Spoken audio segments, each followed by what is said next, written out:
Meaning has never been stable. It has always been a structure we lean on to avoid the terror of standing alone. We live in an age that celebrates progress, yet trembles in silence. Science advances, technology expands, yet the old certainties fracture beneath our feet. What happens when the foundations that once held civilization upright begin to dissolve? What remains when inherited faith no longer carries weight? Before we continue, you are gently invited to subscribe, leave a like, and share a comment. This channel is a small space for grounding and reflection, created for those who seek a calmer way of understanding themselves and the world. If you feel comfortable, tell us where you are and what time it is for you. Your presence here matters, and your words help weave a quiet community across the distance. May what follows bring you ease, clarity, and a softer place to rest your thoughts. Long before the modern world congratulated itself on enlightenment, Friedrich Nietzsche had already diagnosed its hidden fracture. When society still believed morality was secure and truth was unquestionable, he saw the coming collapse. Not as a celebration of disbelief, but as a cultural earthquake. His question was not academic, it was surgical. If there is no absolute meaning handed down from beyond us, how will we live? Will we crumble into despair, or will we dare to create? This is not philosophy for argument. It is philosophy that strips illusion. It demands confrontation. In the era we call 2025, distraction has grown sophisticated, but the void remains unchanged. What follows is not a debate about God or tradition.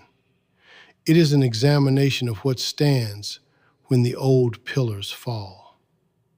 And now we step directly into the heart of that collapse. God did not die in heaven. He died in the human need for certainty. That is the fracture. That is the beginning of the abyss. Meaning did not evaporate overnight, but its throne cracked, and modern man pretended not to notice. We continue to speak of morality, truth, and purpose as if their source still burned behind them. It does not. Before psychology dissected anxiety, and before cultural theory mapped secularization, Friedrich Nietzsche diagnosed the spiritual crisis of the West.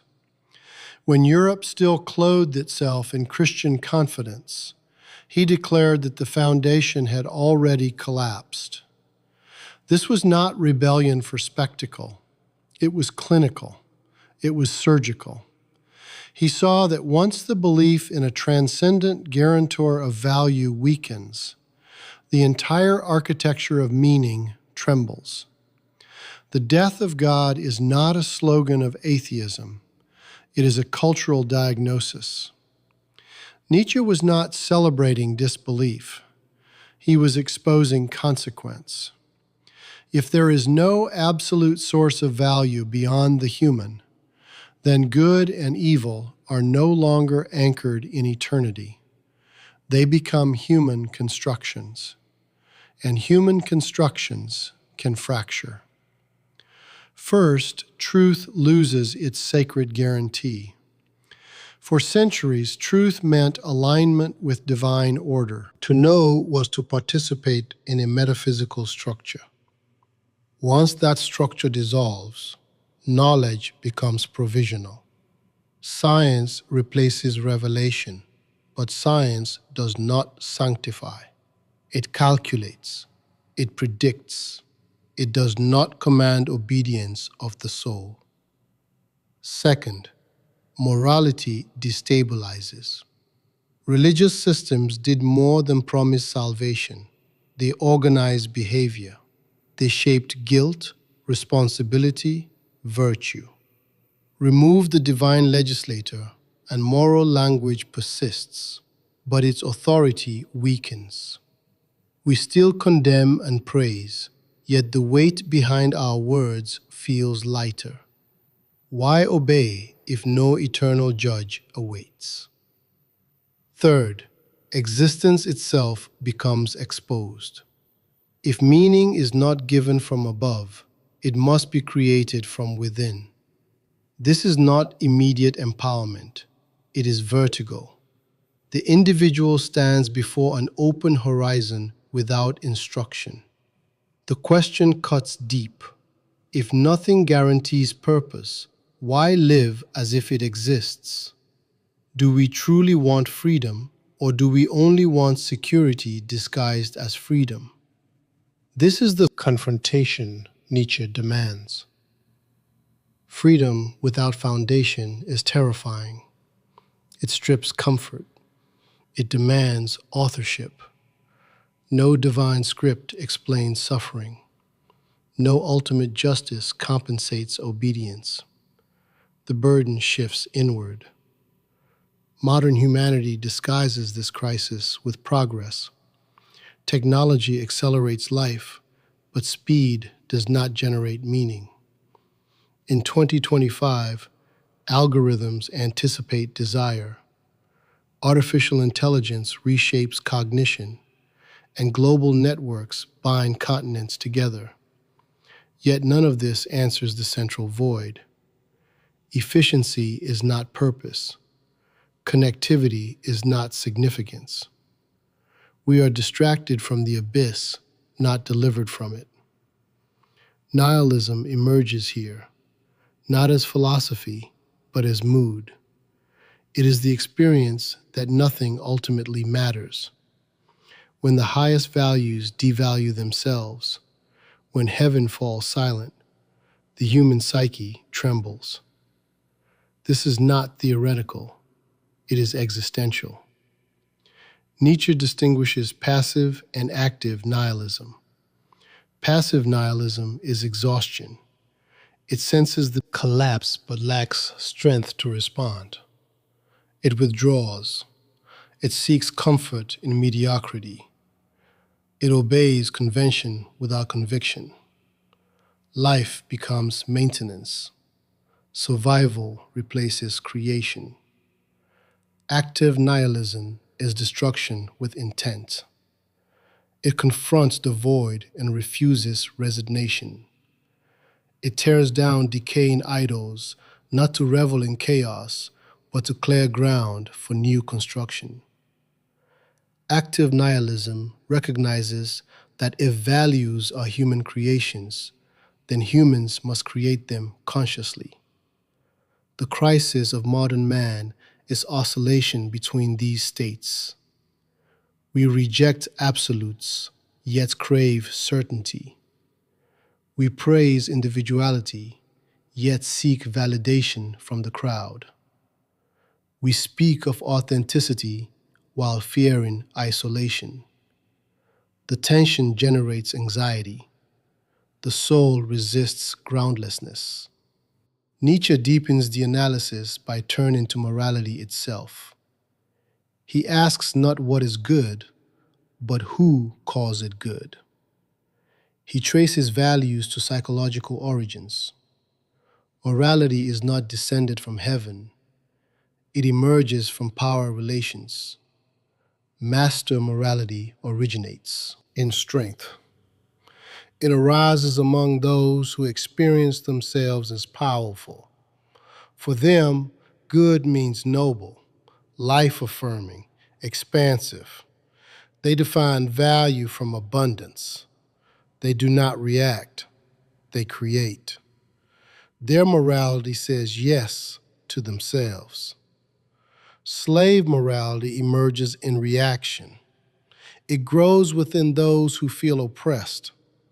Unable to assert strength directly, they redefine virtue. Humility becomes superior. Obedience becomes sacred. Suffering becomes moral capital. Evil is projected onto the strong. Resentment shapes value. This is not praise of cruelty. It is exposure of psychology. Nietzsche reveals that morality often masks emotional states. The crucial question becomes, does a value affirm life, or does it arise from resentment toward life? Look at contemporary moral discourse. Outrage spreads instantly. Virtue is displayed publicly. But how often do we examine the emotional roots beneath our judgments? Is condemnation driven by creative strength or by concealed envy? Do we seek justice, revenge disguised as justice?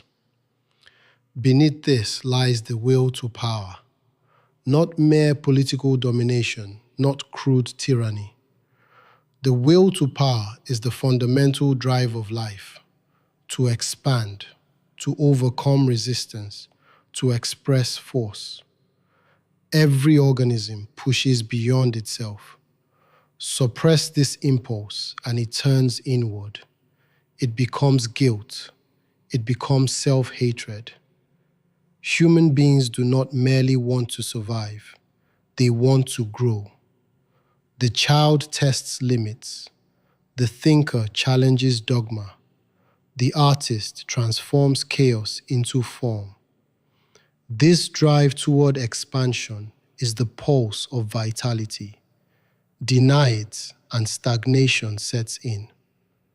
Modern society often mistrusts power, equating it solely with oppression.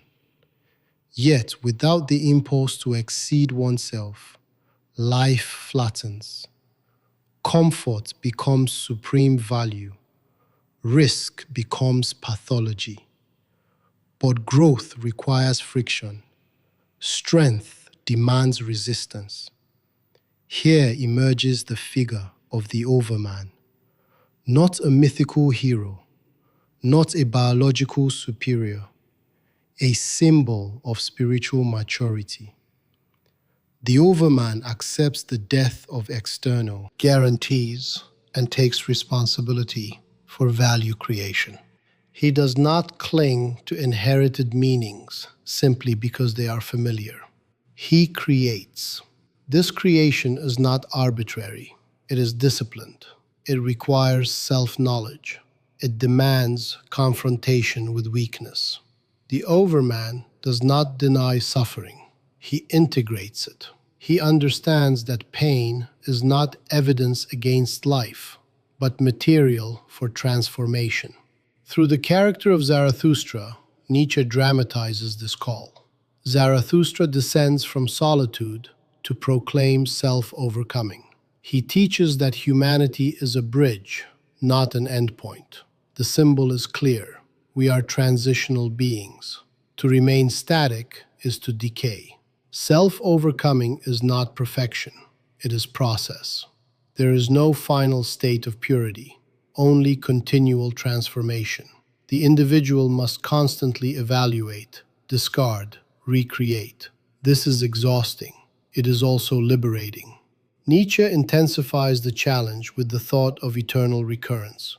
Imagine that every moment of your life repeats infinitely. Every choice, every regret, every humiliation. Would you embrace this repetition, or would you curse it? This is not metaphysics. It is ethical pressure. If you cannot affirm your life as it is, what does that reveal? Do you live reactively, shaped by resentment and fear, or actively, shaping your path with intention? Eternal recurrence demands radical affirmation.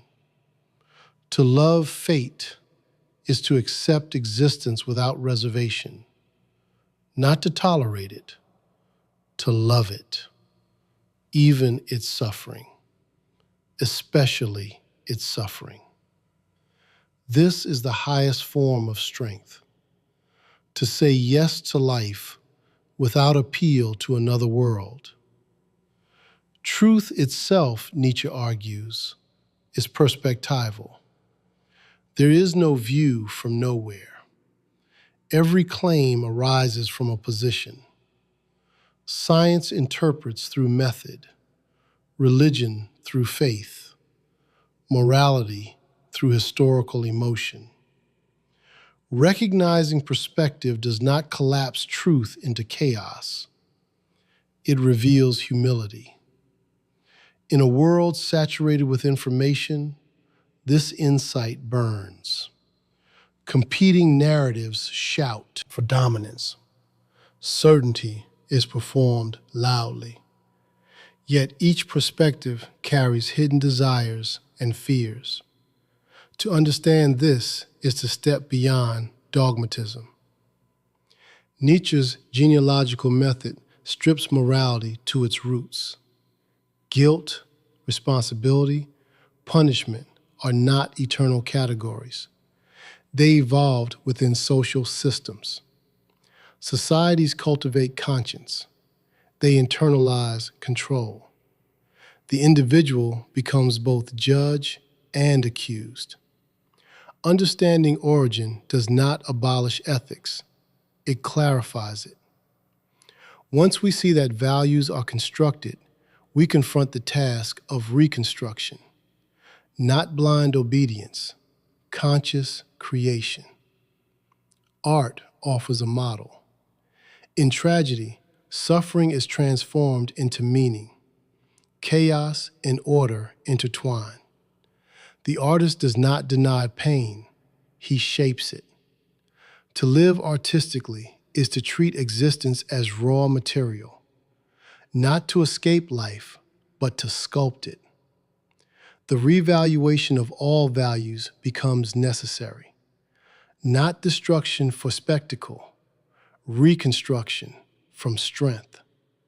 The modern individual cannot wait for meaning to descend. He must generate it.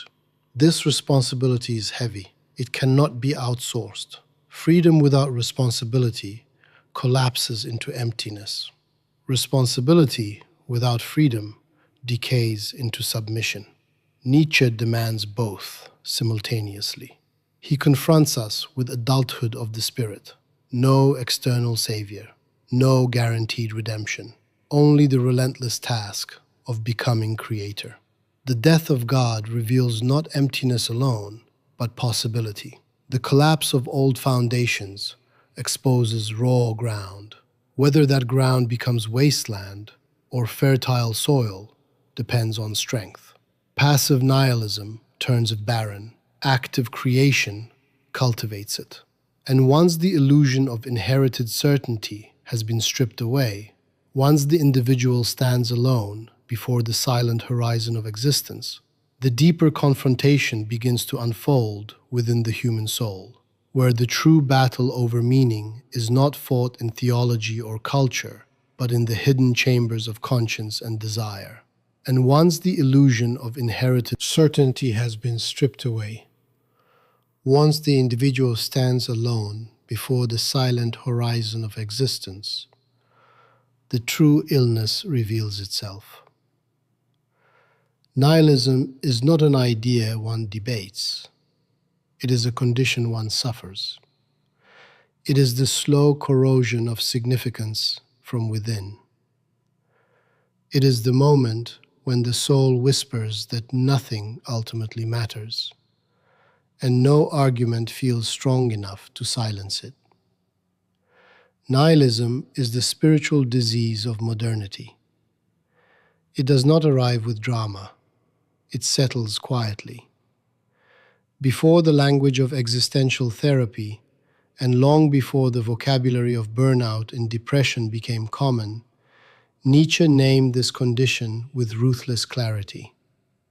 When the highest values collapse, when God as guarantor of meaning dissolves, the vacuum does not remain empty for long. It fills with doubt, fatigue, and a subtle disgust toward existence itself. First comes the loss of faith, not necessarily religious faith alone, but faith in overarching purpose. The individual begins to suspect that the narratives he inherited are constructions. Heaven, progress, destiny, Even moral progress begin to feel fragile. This is not liberation at first. It is destabilization. The ground that once felt sacred now feels conditional. Then comes crisis.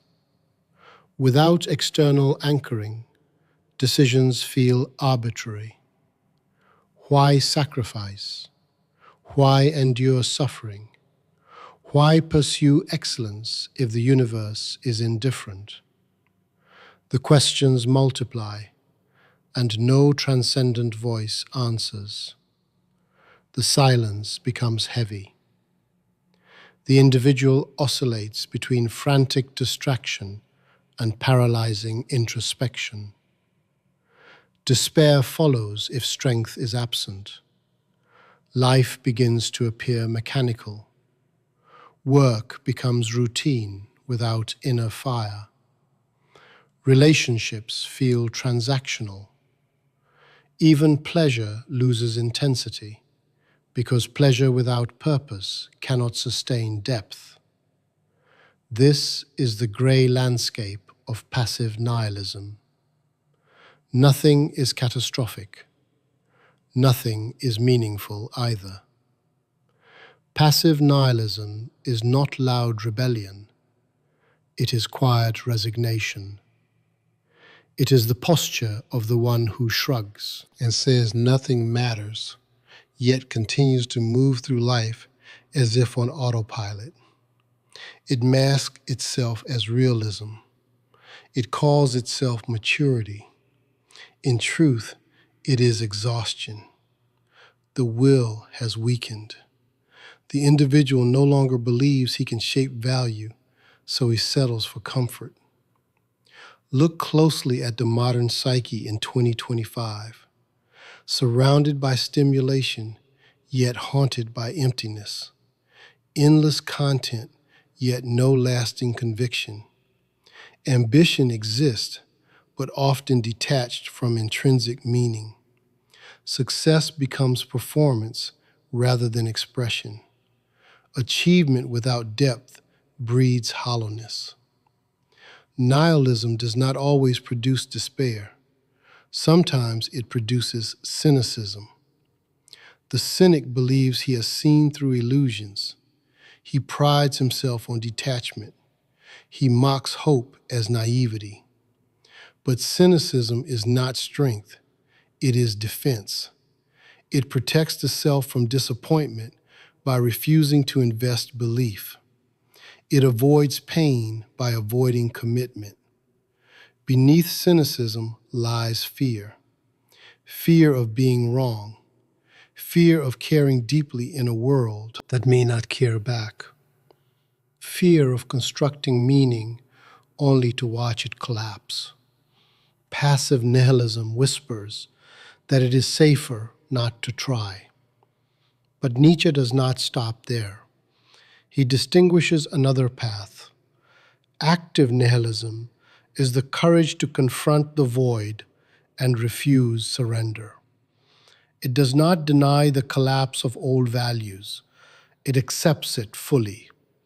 Then it asks a more dangerous question. If there is no given meaning, what prevents me from creating it? Active nihilism is destructive, but its destruction is deliberate. It tears down idols not to remain in ruins, but to clear space.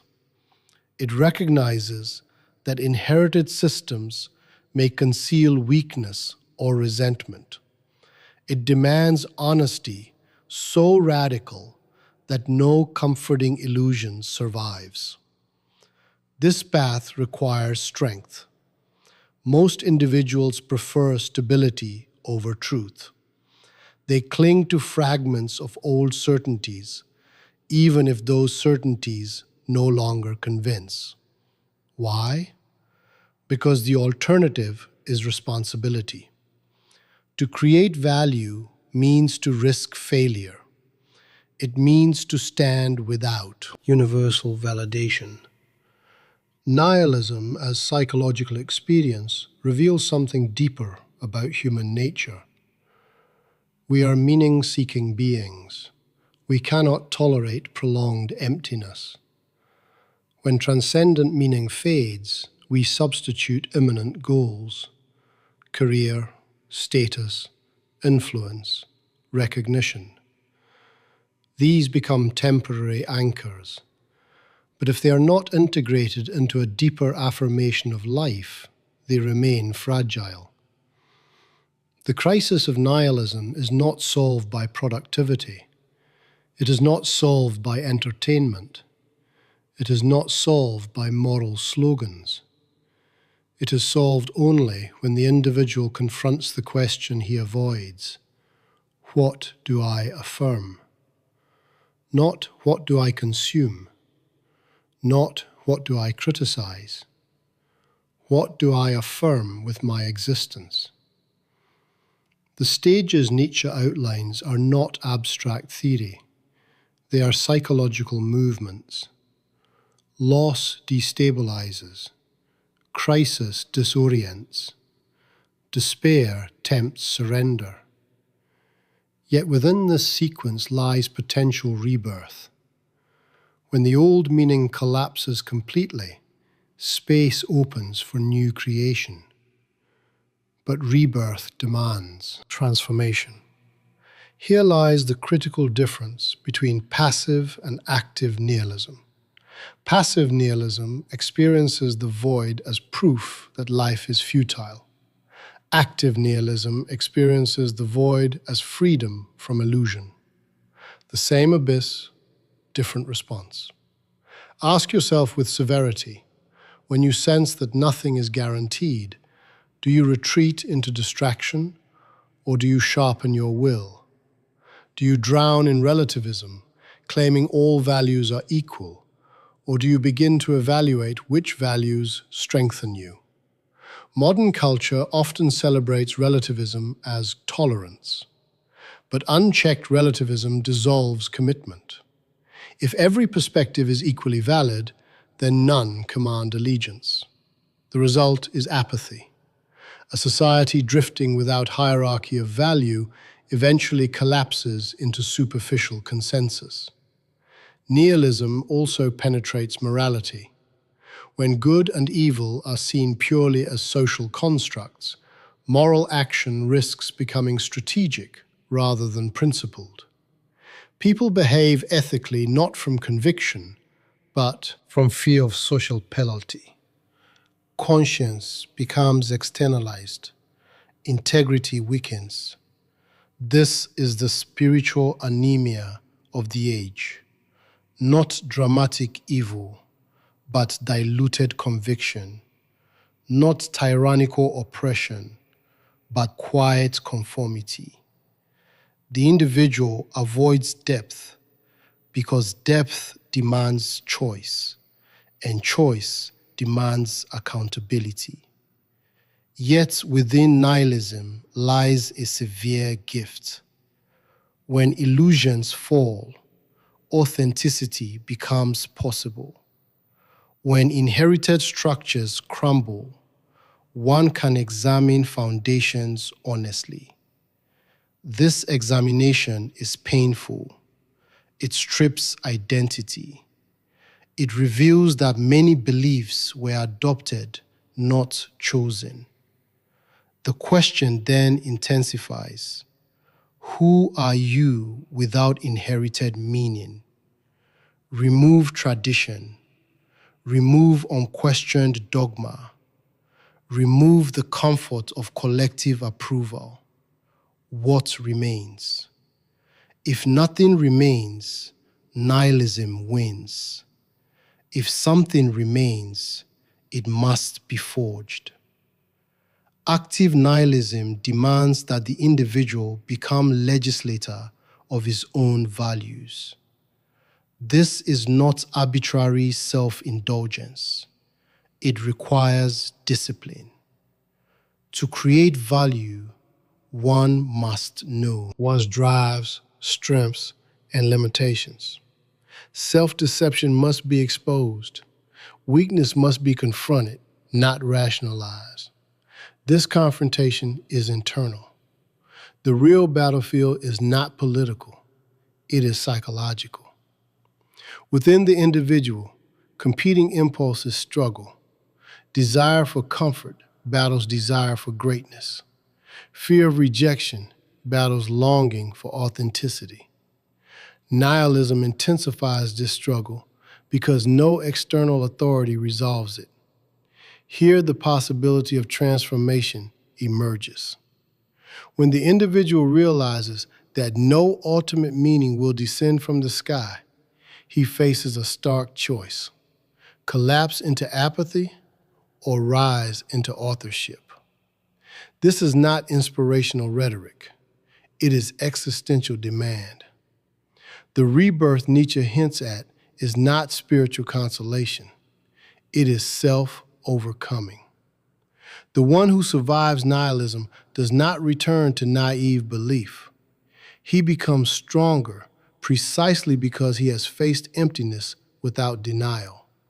He has seen that values are human creations, and instead of despairing, he commits to creation. But creation requires criteria. Not all values elevate. Some degrade. Some shrink the soul. Others expand it. How does one distinguish? Here the analysis deepens. Values must be measured by their relation to life. Do they enhance vitality, courage, growth, or do they promote resentment, passivity, and fear? This evaluative task pushes us toward a more radical inquiry. If nihilism exposes the collapse of inherited morality, then we must ask where morality itself originates. Who benefits from certain values? What psychological forces shape them? Why do some moral systems celebrate humility while others celebrate strength? The crisis of nihilism thus prepares the ground for a deeper excavation. Once the void is confronted and survival within it is secured, the next question emerges with sharpened urgency. What is the hidden genealogy of our values, and what does it reveal about the forces that shape the human soul from the beginning? The crisis of nihilism thus prepares the ground for a deeper excavation. Once the void is confronted and survival within it is secured, the next question emerges with sharpened urgency. Who created our values, and from what psychological soil did they grow? Morality is not innocent. It has a history, and history reveals struggle. Morality is not a revelation from heaven. It is an expression of power. This is the ruthless thesis Nietzsche forces into the open. Before modern sociology traced institutions, and before moral psychology analyzed cognitive bias, he exposed the will behind virtue. Good and evil are not eternal opposites. They are products of human evaluation. They were named, and the one who names commands. In the beginning, according to Nietzsche, there was no moral dualism as we understand it. There was distinction, but not condemnation. The noble called himself good simply because he experienced himself as strong, capable, life-affirming.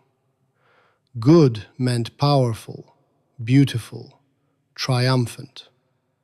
Bad meant weak, common, unremarkable. There was no hatred in this distinction, only affirmation. This is what Nietzsche calls master morality. It does not begin with resentment.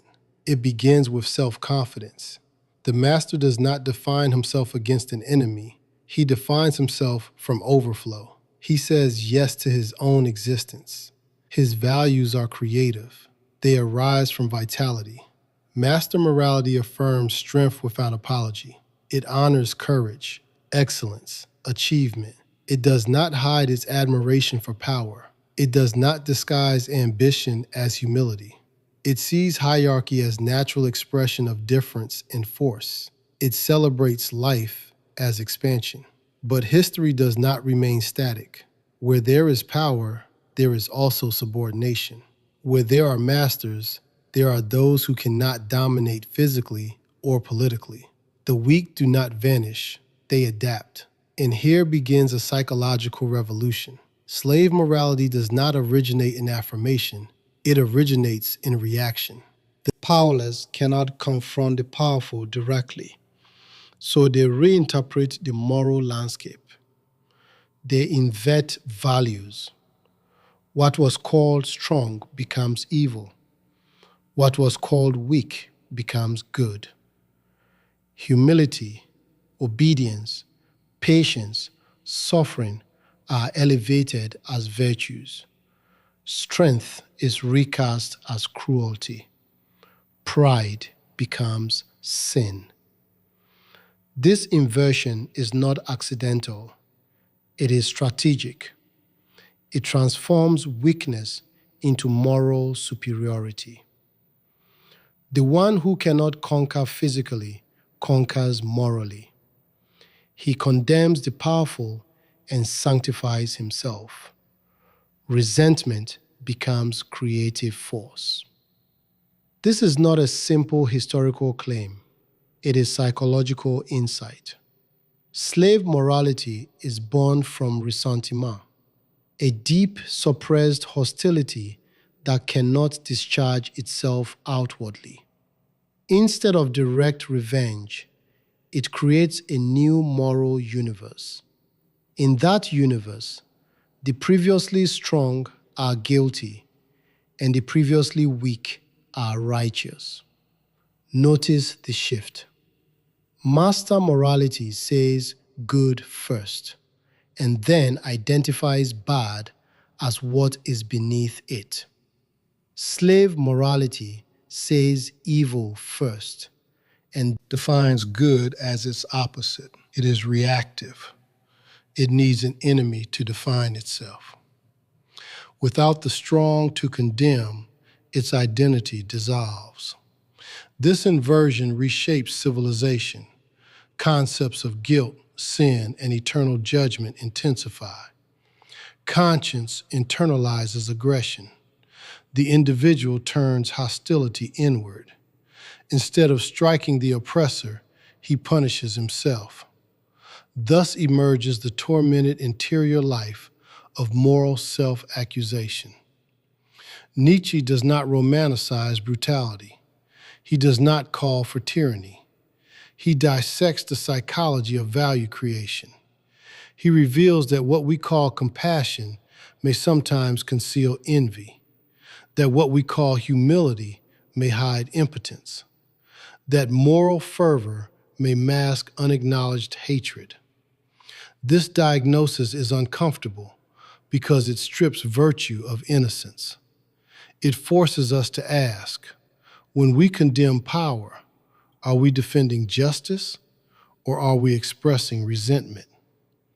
When we praise weakness, are we honoring vulnerability or sanctifying inability? Look at contemporary culture. Moral outrage spreads with astonishing speed. Public condemnation becomes spectacle. The language of equality dominates discourse. Yet beneath this, competition persists. Status is still pursued. Influence is still desired. The struggle for recognition never disappears. It simply changes vocabulary.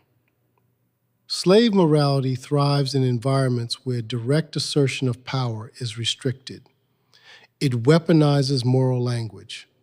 It seeks to control by accusing.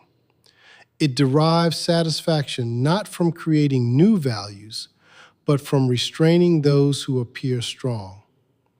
This is why Nietzsche calls it reactive. It does not build, it restrains.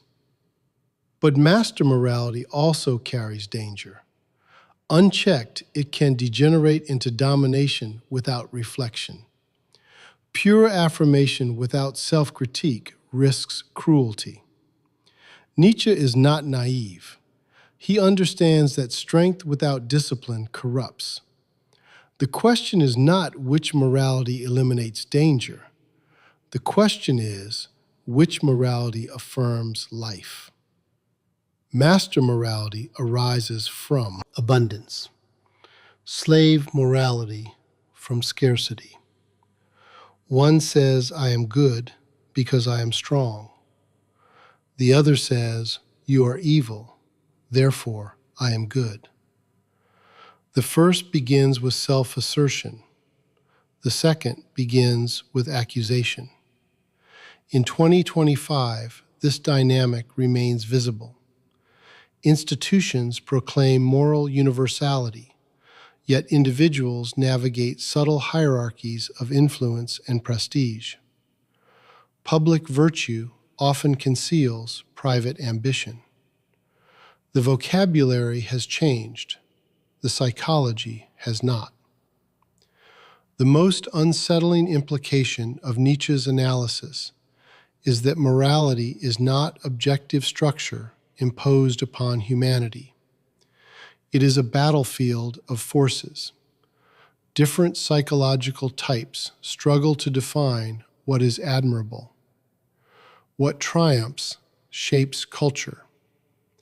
This realization destabilizes complacency. If morality is historically conditioned, then its authority cannot be taken for granted. We must examine the origin of our values. Are they expressions of strength or symptoms of resentment? Do they cultivate growth or enforce mediocrity? Nietzsche's purpose is not to abolish morality. It is to expose its genealogy so that we may evaluate it honestly. Without this exposure, we risk being manipulated by moral narratives we do not understand. The modern individual often assumes that compassion, equality, and humility are unquestionably virtuous. Nietzsche asks a more difficult question. Under what conditions did these values emerge?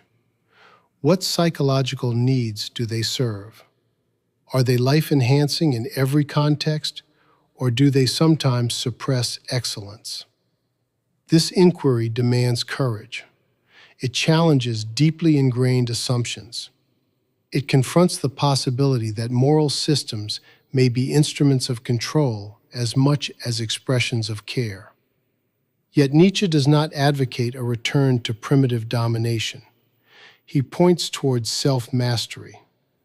The highest form of strength is not oppression of others, but discipline of oneself. True nobility is internal sovereignty. To transcend the opposition of master and slave morality requires recognizing the will that animates both. Both are expressions of force, one external, one internalized. The task is not to eliminate force, it is to refine it. Here the discussion begins to converge with a deeper principle. Beneath moral evaluation lies a more fundamental drive, the desire to expand, to assert, to overcome. The tension between master and slave morality is only surface manifestation of a deeper energy flowing through life itself. Ask again with severity. When you judge, what part of you speaks? Is it strength seeking expression or resentment seeking justification? Do you create values from abundance or invert them from frustration? The answer determines the quality of your existence. The modern crisis of nihilism created the need to re-examine morality. Now that morality's genealogy is exposed, the focus shifts further inward. If values are expressions of force, then what is the nature of that force? What animates human striving beneath both affirmation and resentment? The inquiry cannot remain at the level of moral categories. It must descend into the core of life's movement itself, where the impulse to expand, dominate, transform, and transcend reveals its true name. The inquiry cannot remain at the level of moral categories. It must descend into the core of life's movement itself, where the impulse to expand, dominate, transform, and transcend reveals its true name. Beneath every value, beneath every condemnation and every affirmation, there pulses a deeper force. Nietzsche names it without hesitation: the will to power. Life is not driven primarily by survival.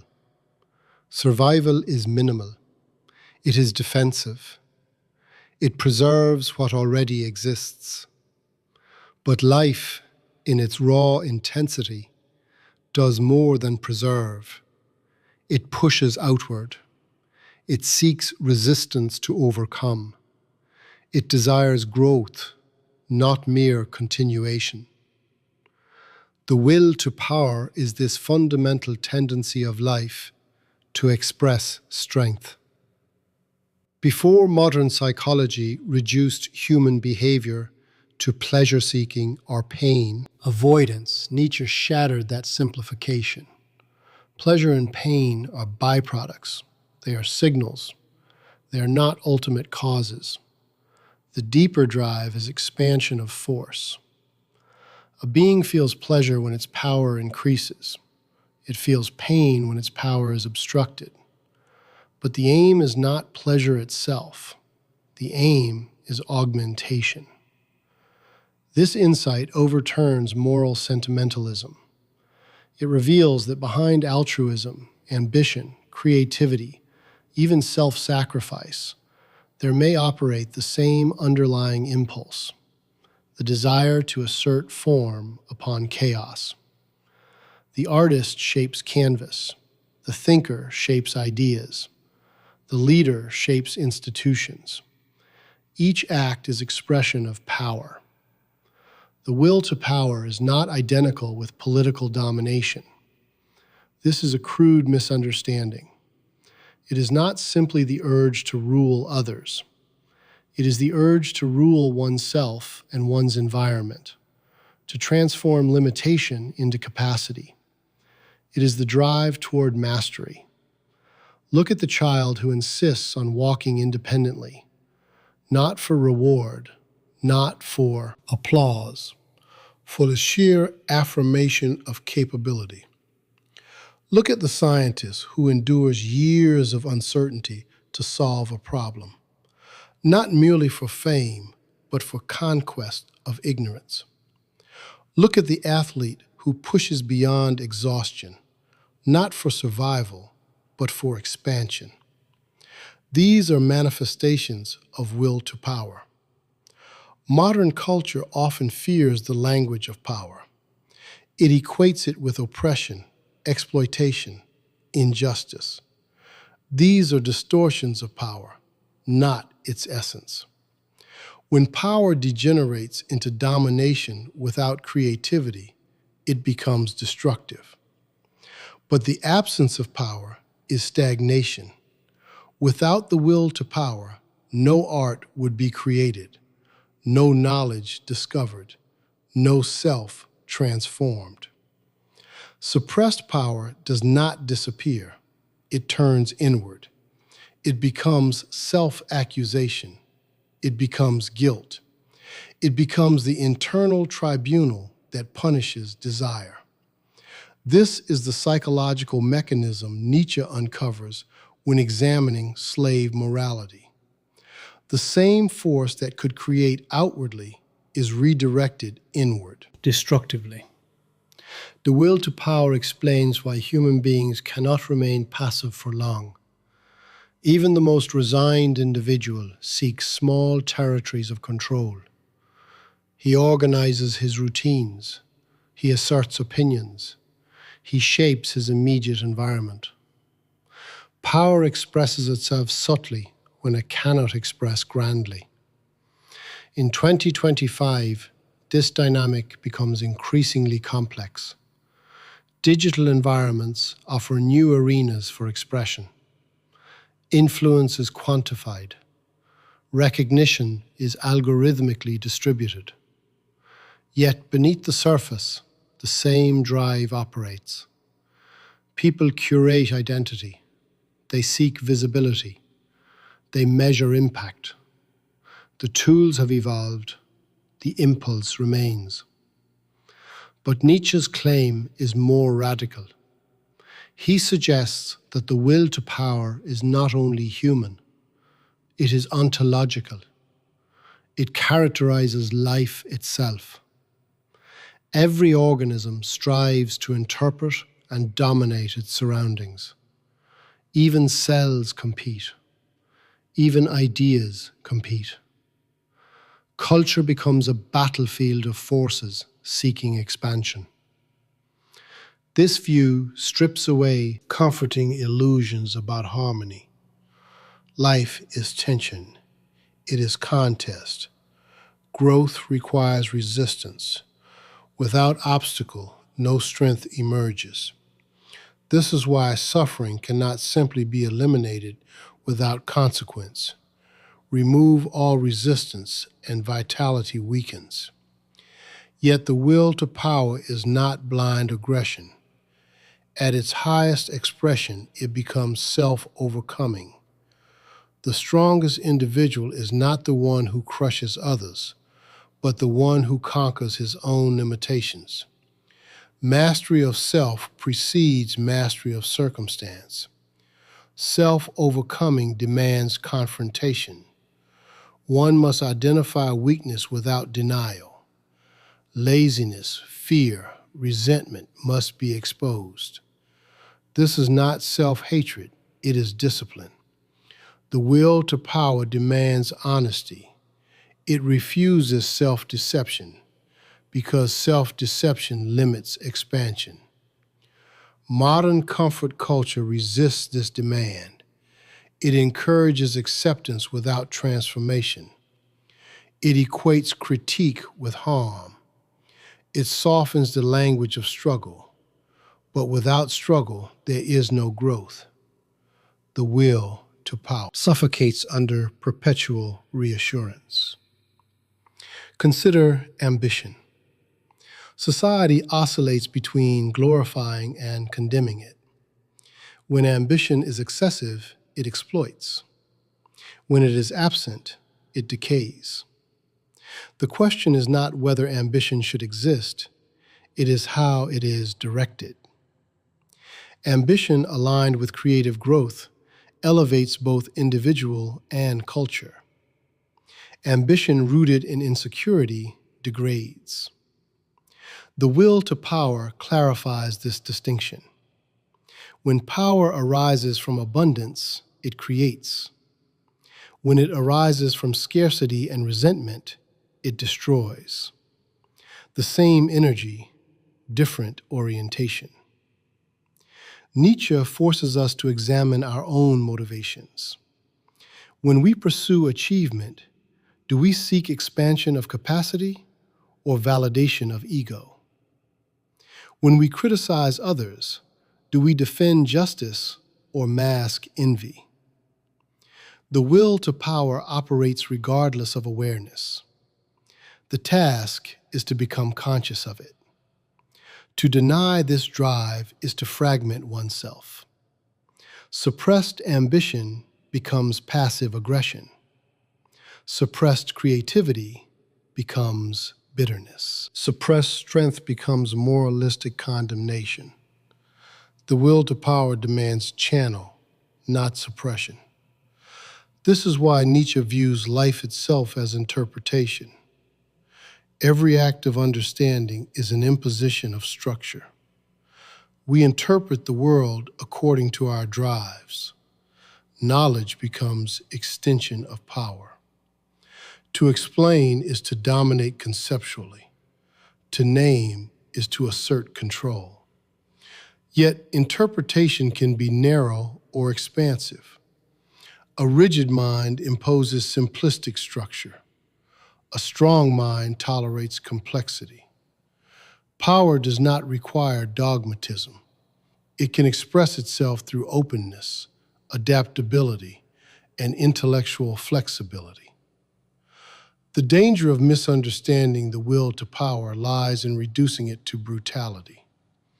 History has seen such distortions, but Nietzsche's vision is subtler. True power refines itself. It seeks refinement of capacity, not mere conquest of bodies. The highest expression of will to power becomes creative self-legislation. The individual shapes his own values consciously. He does not inherit blindly. He does not obey resentfully. He crafts his character as a sculptor shapes stone. Resistance is welcomed because it sharpens form. This perspective reframes suffering. Suffering is not simply negative.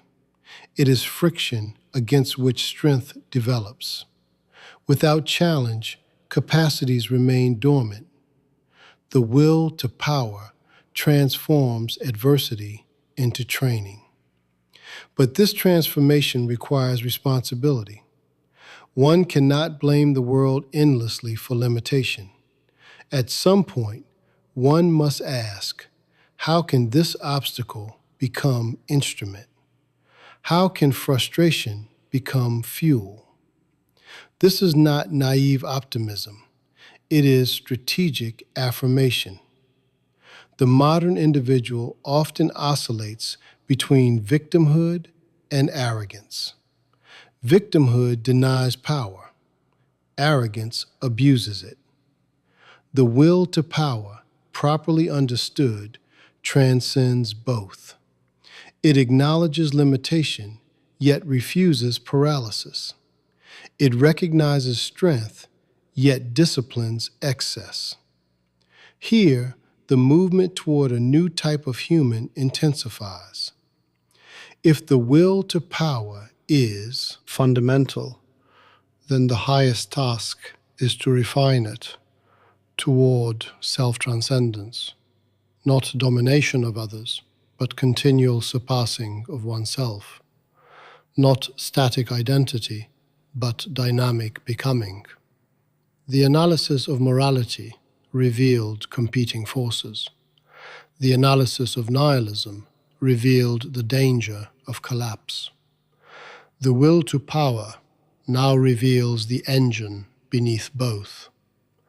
It exposes life as process of overcoming. And once the individual recognizes this engine within himself, once he feels the restless drive that refuses stagnation, a new possibility begins to form on the horizon, demanding embodiment rather than theory, demanding a human figure capable of living this principle fully rather than merely understanding it intellectually. And once the individual recognizes this engine within himself, once he feels the restless drive that refuses stagnation, the question no longer hides in abstraction. It strikes directly. What kind of human being can endure this truth without collapsing? Not the obedient believer, not the passive nihilist, not the resentful moralist. A different figure must emerge. A human who can carry freedom without begging for chains. Man is not a finished product. He is tension. He is a rope stretched between animal instinct and conscious self-creation. To pretend we are complete is to decay. Nietzsche does not flatter humanity. He destabilizes it. He reveals that most people seek safety, not transformation. They prefer comfort over growth. They prefer approval over authenticity. The figure who transcends this pattern is what Nietzsche calls the overman. The overman is not fantasy. He is not mythic superiority. He is spiritual adulthood.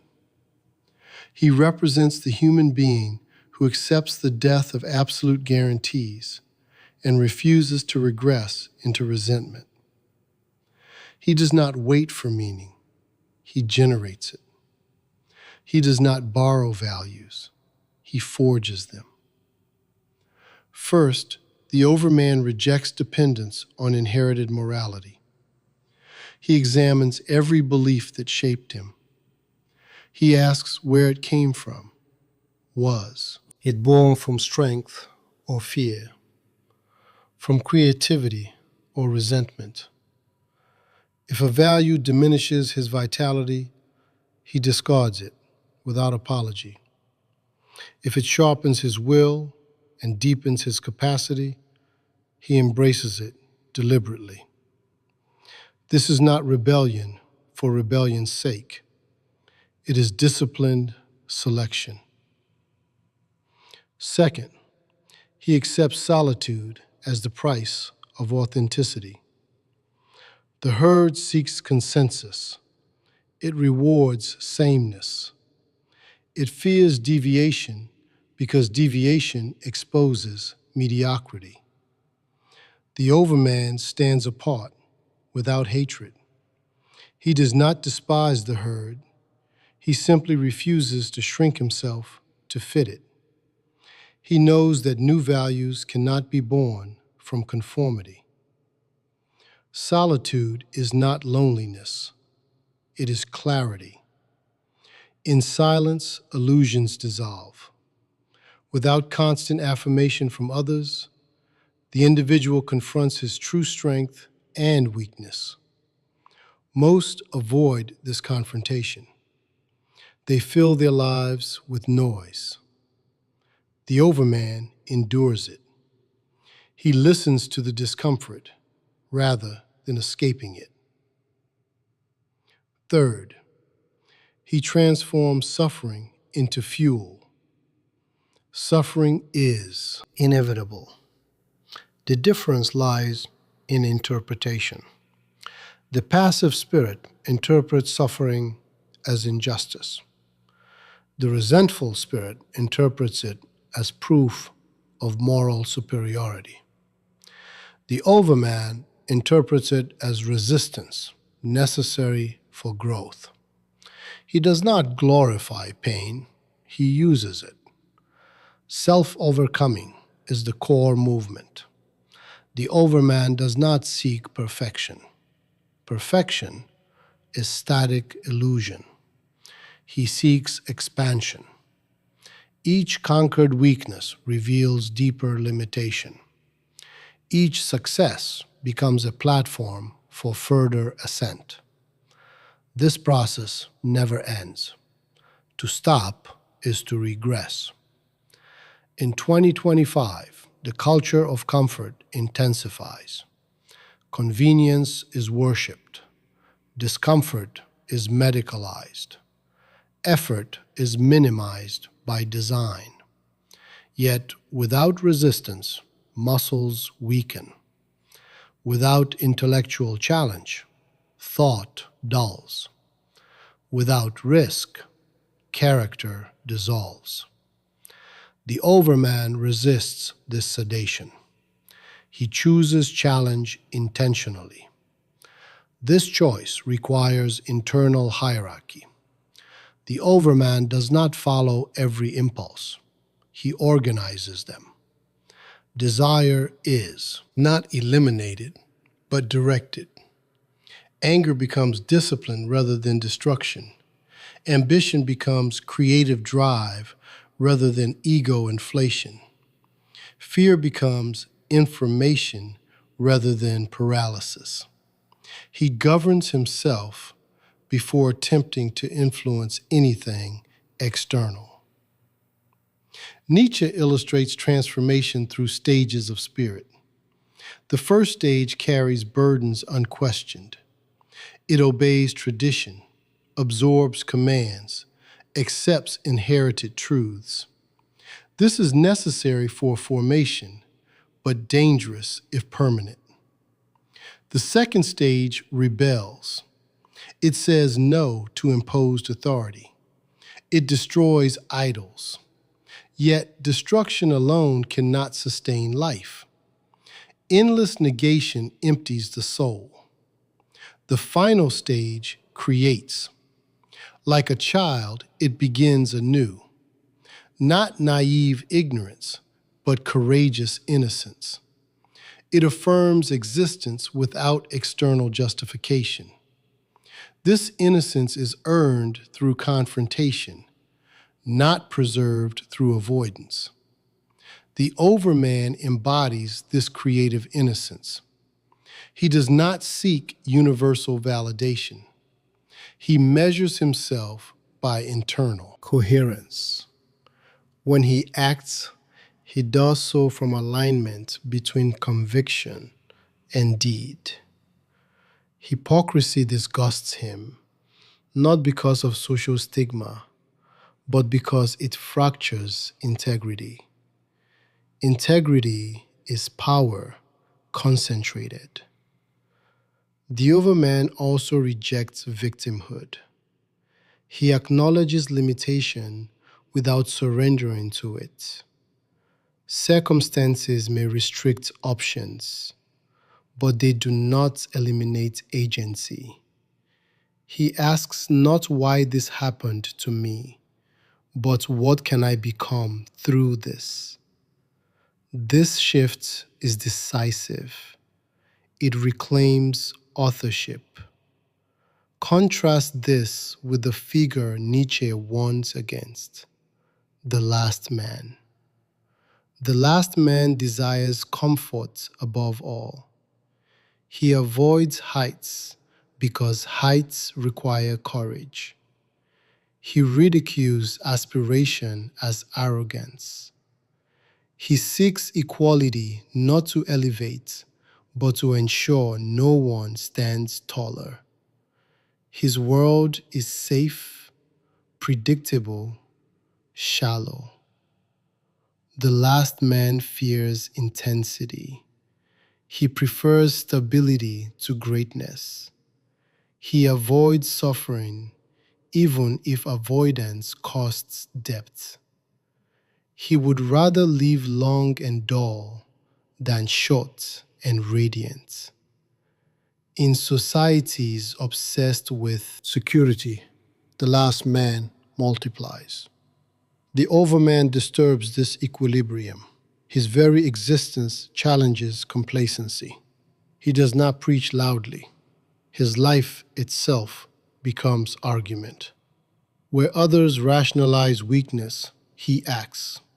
Where others blame systems endlessly, he transforms what he can. His presence reveals possibility.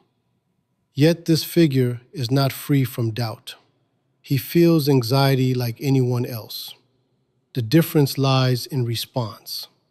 Doubt becomes catalyst, not cage. He does not demand certainty before action. He acts, and through action, refines himself. Certainty follows commitment, not the reverse. The overman understands that identity is not fixed. He refuses to imprison himself in labels. He evolves. Each stage of his life requires re-evaluation of values. What once strengthened may later constrain. Flexibility is not weakness. It is strategic adaptation. He also resists moral absolutism. Having examined the genealogy of values, he knows morality is human creation. But this does not lead him to chaos. It leads him to responsibility. If values are created, then he must create carefully. His choices shape not only his life, but the environment in which others live. This awareness intensifies discipline. Freedom without structure degenerates. The overman builds internal structure deliberately. He crafts habits that reinforce strength. He cultivates relationships that challenge rather than flatter him. He exposes himself to difficulty voluntarily. Self-overcoming requires confrontation with shadow. Resentment, envy, cowardice lurk within every psyche. The overman does not deny them. He acknowledges them as raw material. Denied impulses become destructive. Integrated impulses become energy. There is no final arrival, no ultimate state of enlightenment, only continuous ascent. The overman remains in motion. He embodies becoming rather than being. Static identity suffocates growth. This movement prepares him for a more severe demand. It is one thing to create values and surpass oneself. It is another to affirm the entirety of existence without reservation. Creation tests courage. Recurrence tests love. If every decision were to echo eternally, if every act of self-overcoming were to repeat infinitely, could he still say yes? Could he embrace not only triumph, but failure, not only strength, but vulnerability? The overman must answer this not intellectually, but existentially. Thus, the path of self-transcendence intensifies. It moves beyond mere improvement toward radical affirmation. To surpass oneself is necessary. To affirm existence entirely is ultimate. And the thought that now approaches does not offer comfort. It offers the most demanding mirror ever placed before the human soul. Thus, the path of self-transcendence intensifies. It moves beyond mere improvement toward radical affirmation. To surpass oneself is necessary. To affirm existence entirely is ultimate. And now Nietzsche introduces the most merciless test ever conceived for the human spirit: eternal recurrence. Imagine this with full severity, not as poetry, not as metaphor alone.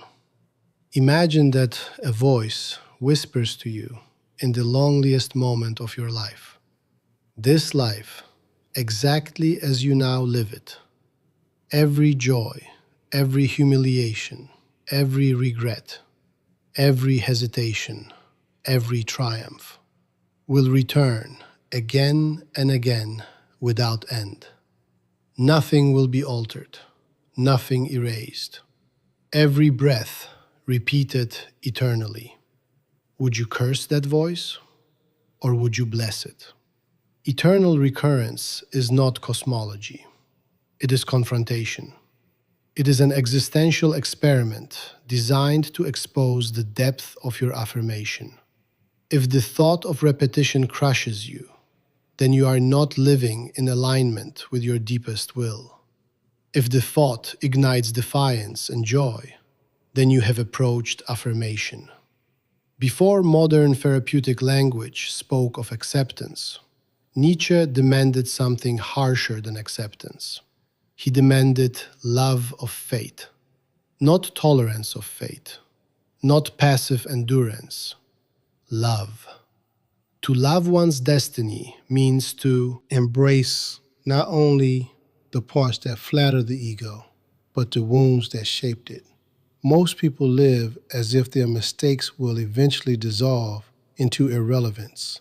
They console themselves with the idea that time erases weight. Eternal recurrence removes that consolation. It declares that every action carries infinite significance because it echoes infinitely. This thought destroys escapism. It strips away the hope that one day, in some other realm, everything will be corrected. There is no later compensation. there is only repetition. The weight of responsibility intensifies. Each choice becomes monumental. First, eternal recurrence exposes resentment.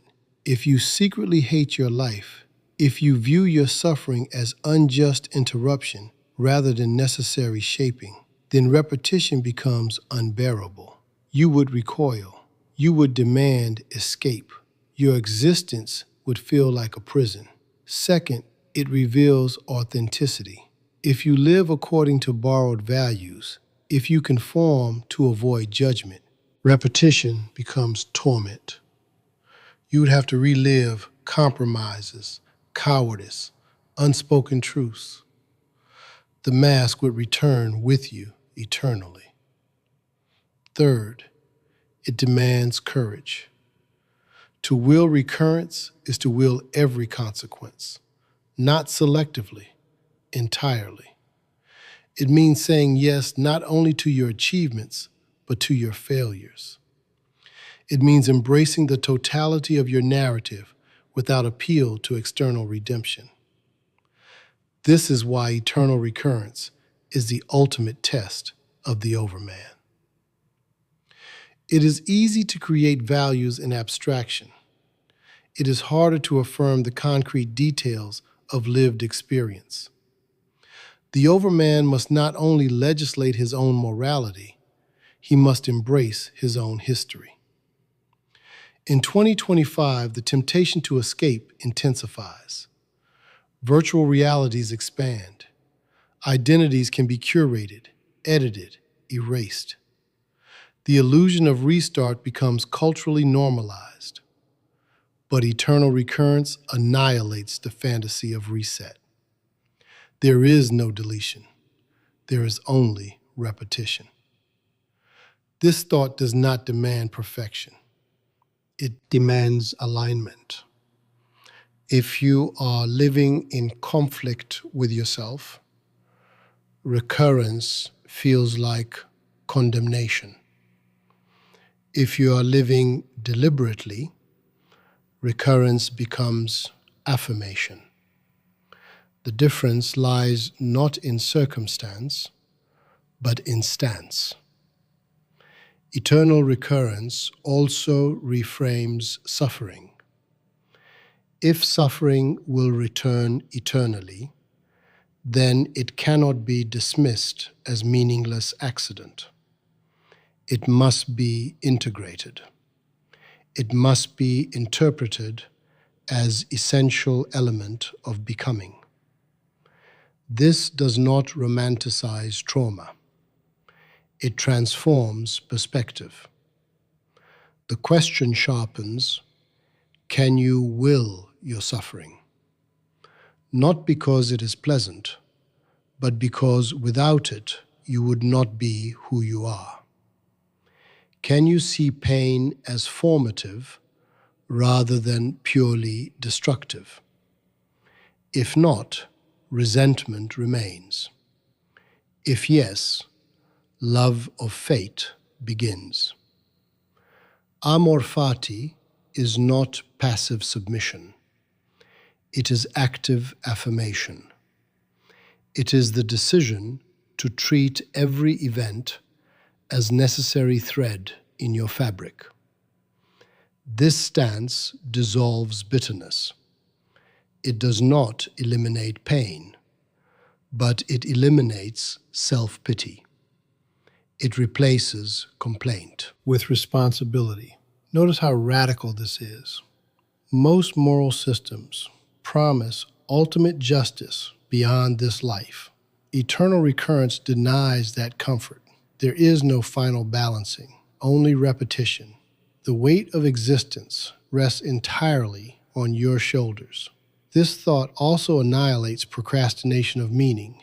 Many postpone authenticity. They tell themselves there will be time later to pursue what matters. Eternal recurrence declares that later is illusion. The life you delay becomes the life you repeat. Ask yourself with severity, if this exact day were to return infinitely, would you accept it? If not, what must change? The thought experiment becomes instrument of transformation.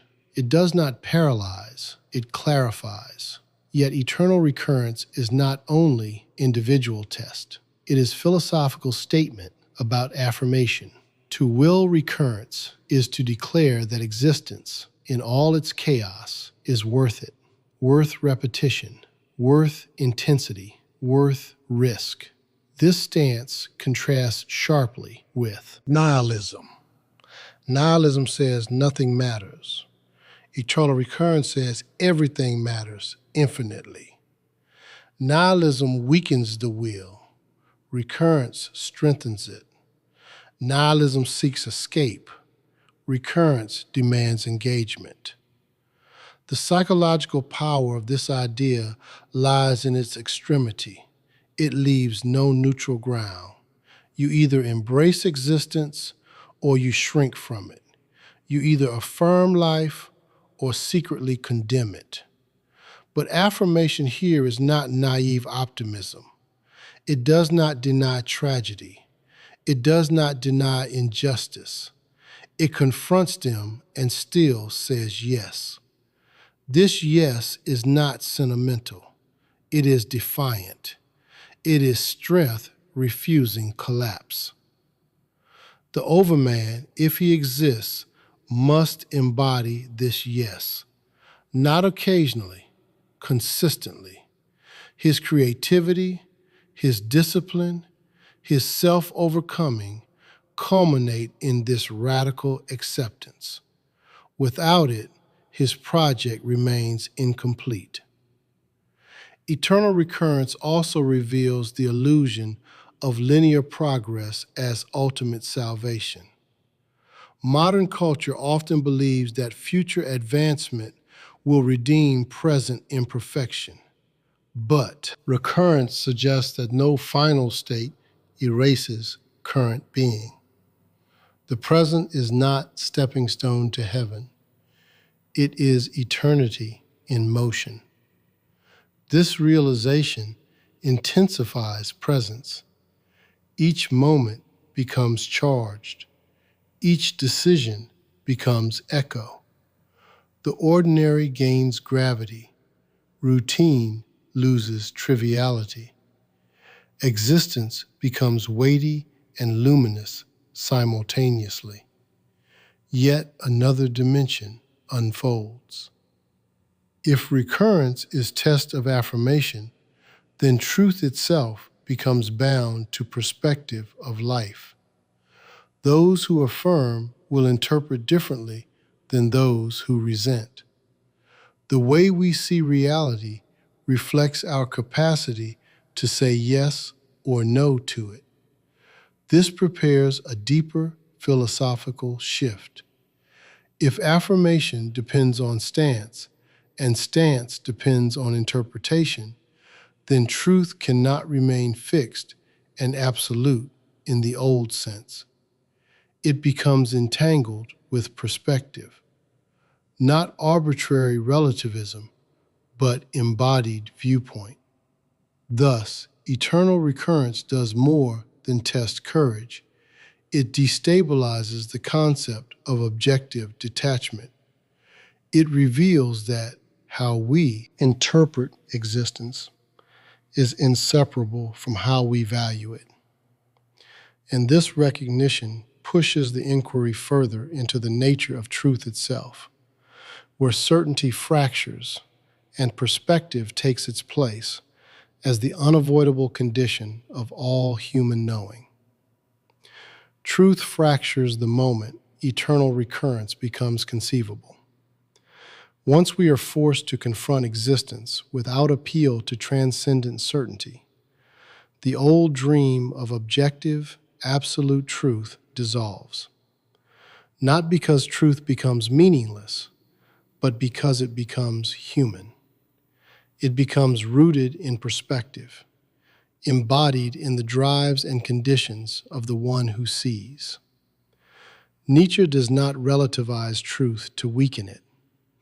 He exposes its origin to reveal its force. The mind does not encounter the world neutrally. It interprets, It selects. It organizes. And every act of interpretation is shaped by the needs, instincts, vulnerabilities, and ambitions of the interpreter. Perspective is not a flaw. It is the condition of life. To be alive is to stand somewhere. To stand somewhere is to see selectively. Before modern cognitive science spoke of biases and framing effects, Nietzsche grasped that every truth claim arises from a position. Even the pursuit of objectivity is itself a perspective, born from a will that desires detachment, clarity, and control. The question is not whether perspective can be escaped. It cannot. The question is what kind of life each perspective expresses. The concept of perspectivism does not deny the world. It denies the fantasy of viewing the world from nowhere. There is no God's eye view, no final vantage point free from limitation. Even science, with its rigor and method, interprets phenomena according to its tools, its models, its purposes. Science is powerful precisely because it accepts its limitations and refines them. It does not transcend perspective, but disciplines it. Perspective reveals that claims to absolute truth often hide psychological motives. When someone declares, "This is the only valid way to understand morality or society or selfhood," Nietzsche asks, who benefits from this claim? What drives shape it? Does it arise from strength seeking clarity or weakness seeking control? Perspectivism is not relativism. Relativism asserts that all perspectives are equal. Nietzsche rejects that. Perspectives vary in scope, depth, vitality. Some broaden the world, others shrink it. Some illuminate complexity, others reduce it to dogma. The value of a perspective lies in the strength of the life that produces it. Strong perspectives enhance power.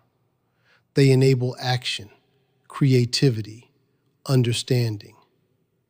Weak perspectives protect fragility. They simplify existence to avoid confrontation.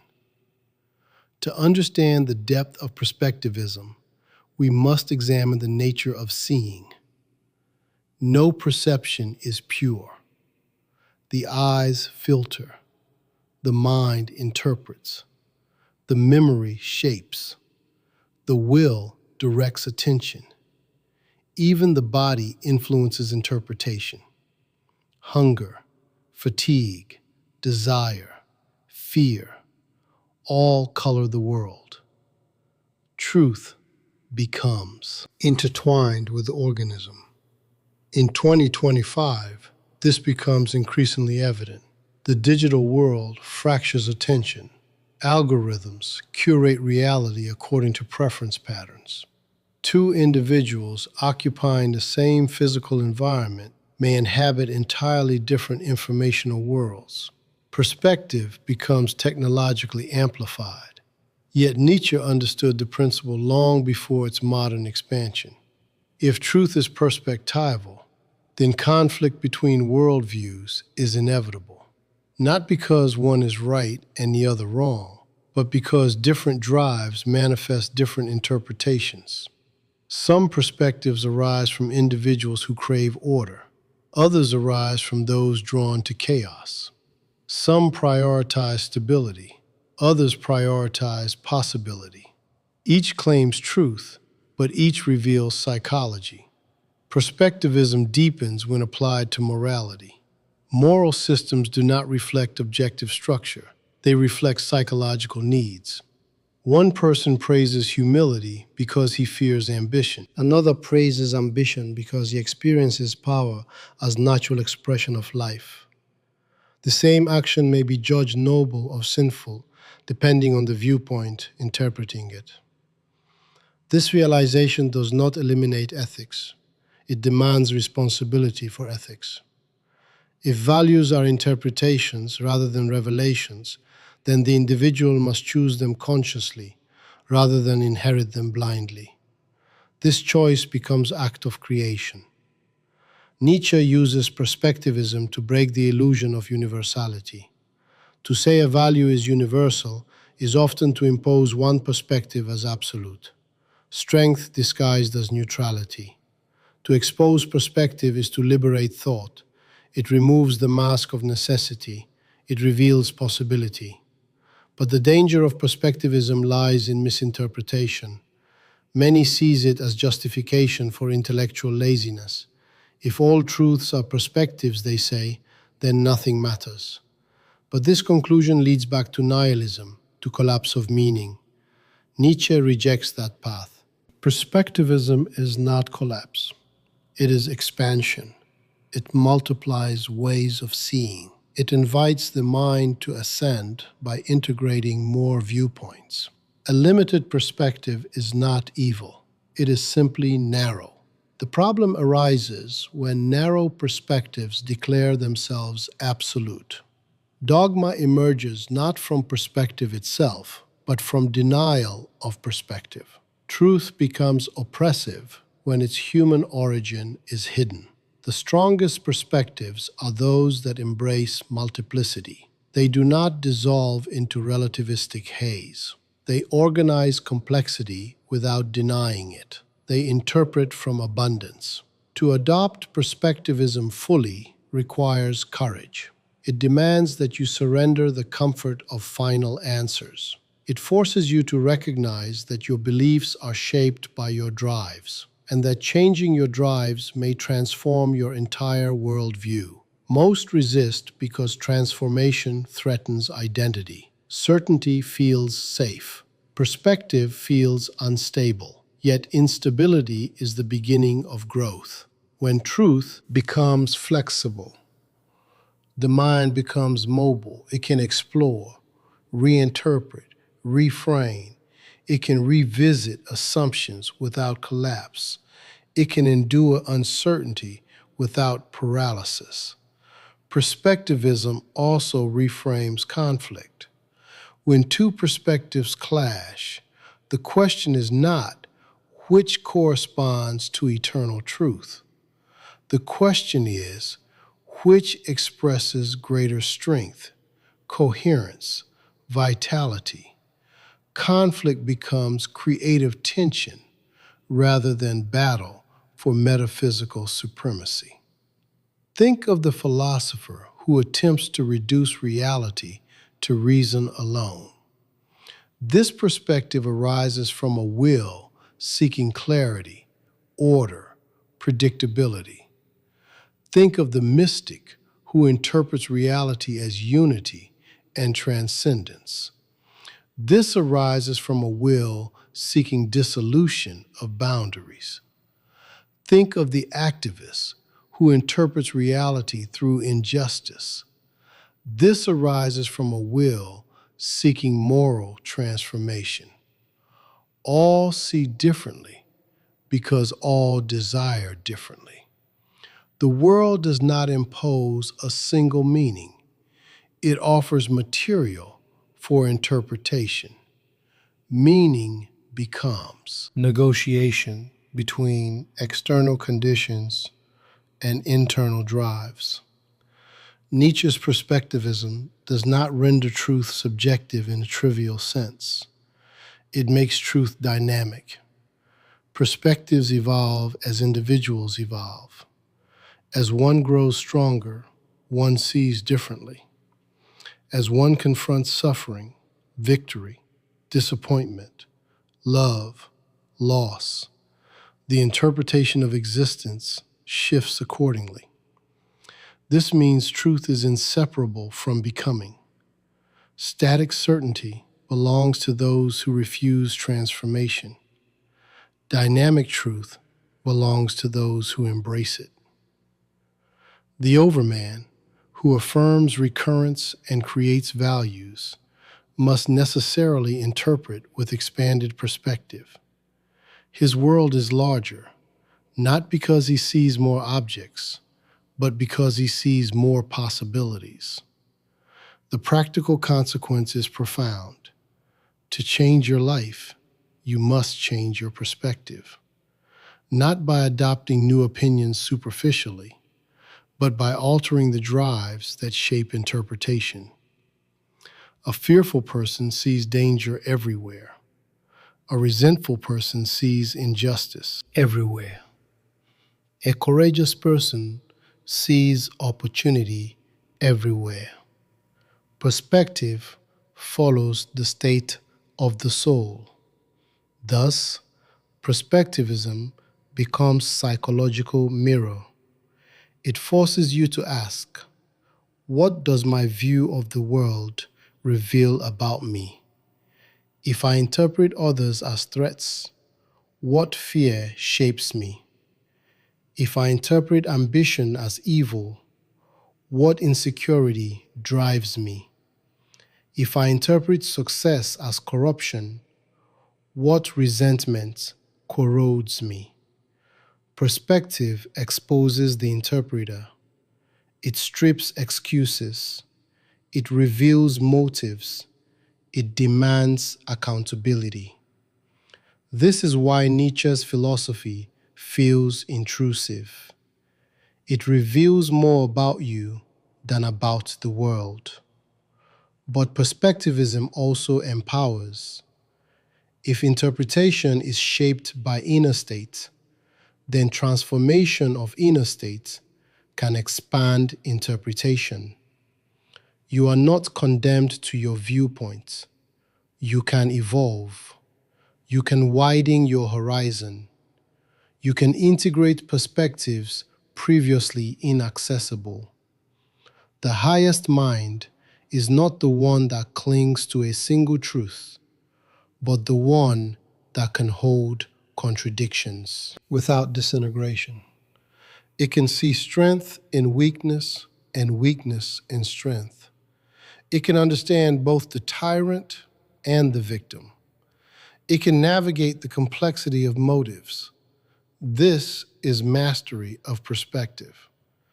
In 2025, ideological rigidity intensifies.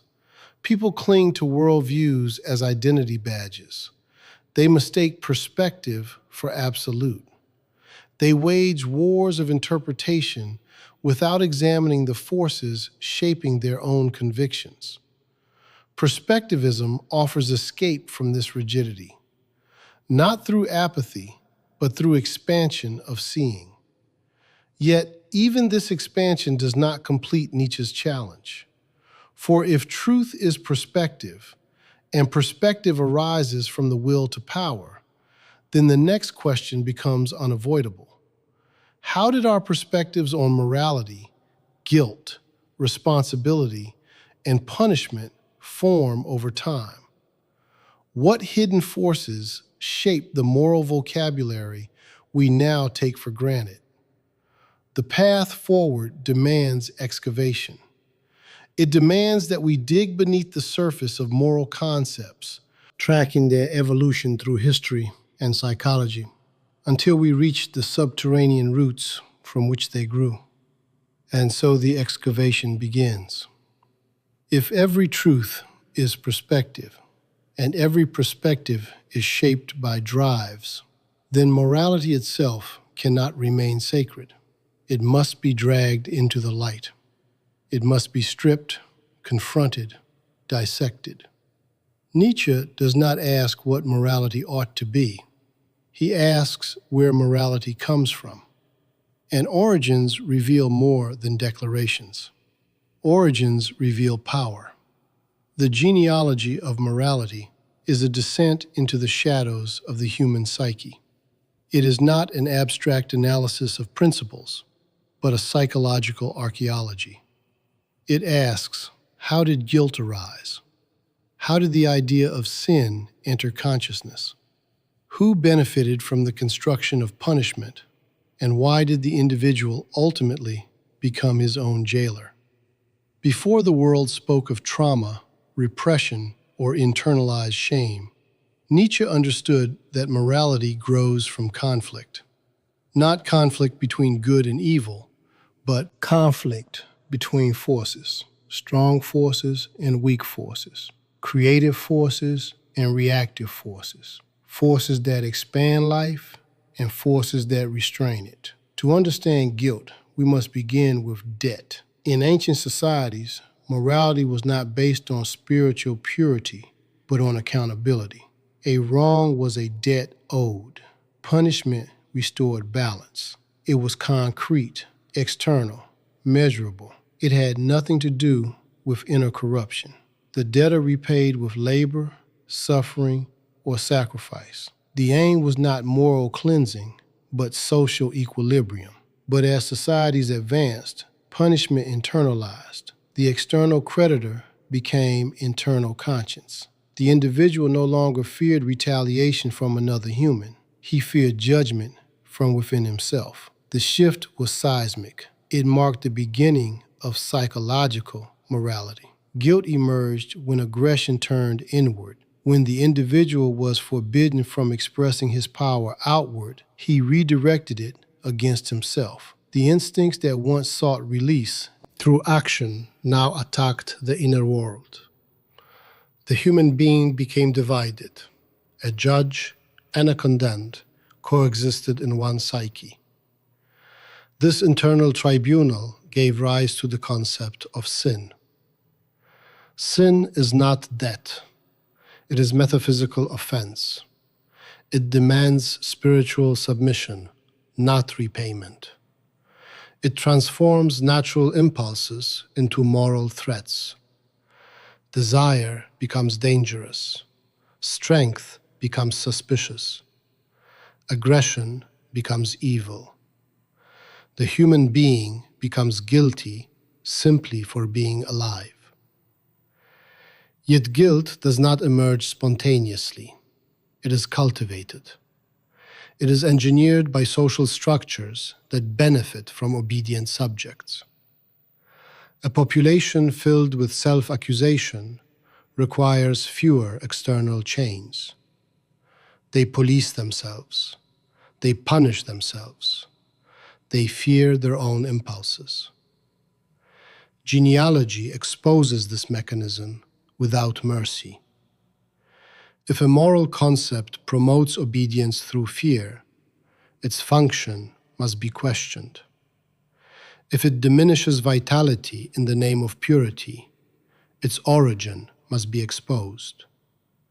Morality becomes suspect not because it is false, but because it hides its purpose.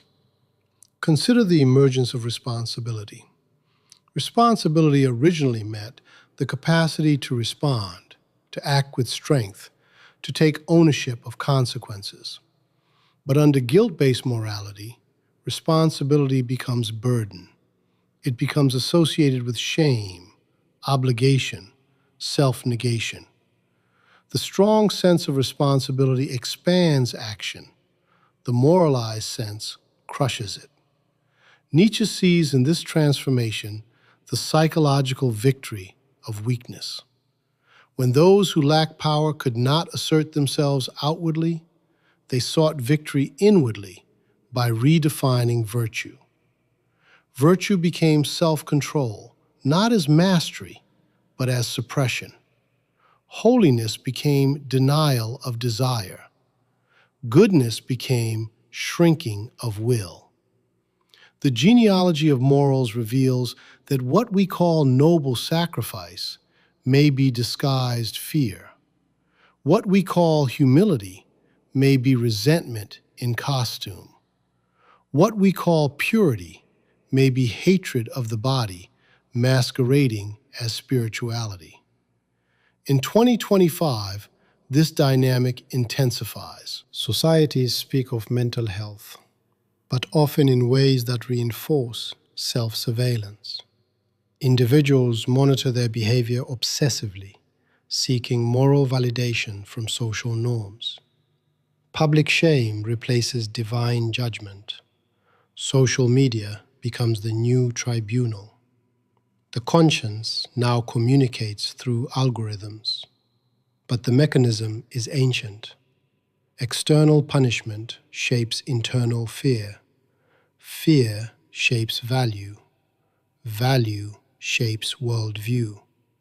Genealogy uncovers the psychological roots beneath the cultural evolution. Nietzsche's excavation forces us to confront the origins of justice as well. Justice is not pure fairness. It arises from negotiation between forces of power. When strength dominates without resistance, justice does not exist. Justice emerges only when competing powers must reach equilibrium. It is compromise disguised as principle. Even compassion must be examined. Compassion softens cruelty, but it can also weaken strength. It can mask superiority. When the strong pity the weak, they assert dominance subtly. When the weak elevate compassion as supreme virtue, they seek moral advantage. Compassion is not inherently noble. Its function depends on the perspective from which it arises. The genealogy continues deeper. It reveals how society engineered the feeling of guilt to create predictability. A guilty individual is easier to control than an indifferent one. A self-blaming individual requires fewer punishments. He internalizes authority. He disciplines himself. He prevents rebellion before it surfaces. This internalization of punishment marks the birth of the soul. Not the soul as spiritual essence, but the soul as psychological battlefield. The human being becomes introspective because he becomes divided. Consciousness evolves as an arena of conflict between instinct and prohibition. Nietzsche does not celebrate this. He acknowledges it as tragic necessity. Without internalization, civilization would remain primitive. But with internalization, suffering becomes internal. The pain that once belonged to the body now belongs to the psyche. Humanity becomes more refined and more tormented simultaneously. The genealogical method also unmasks the illusion of free will as moral doctrine. Free will is not neutral philosophical concept. It was created to justify punishment. If people lacked free will, they could not be blamed. To blame effectively, societies cultivated the idea of self-causation. They declared, "You chose your sin, therefore you deserve your suffering." Free will becomes moral weapon. It allows society to say, "You are guilty because you could have done otherwise." Nietzsche sees this as psychological invention designed to intensify guilt, not because freedom is false, but because the form of freedom used in moral systems is manipulative. Punishment, too, transforms. It begins as retaliation. It evolves into deterrence. It culminates in moral purification. Modern systems claim that punishment rehabilitates, but often it merely reinforces guilt. Structures demanding confession, repentance, conformity. The individual becomes morally standardized. Genealogy asks, who gains? The answer is never simple. Some systems gain stability. Some individuals gain power. Some structures gain longevity. But life itself may lose vitality. Values that once enabled survival may now shackle expression.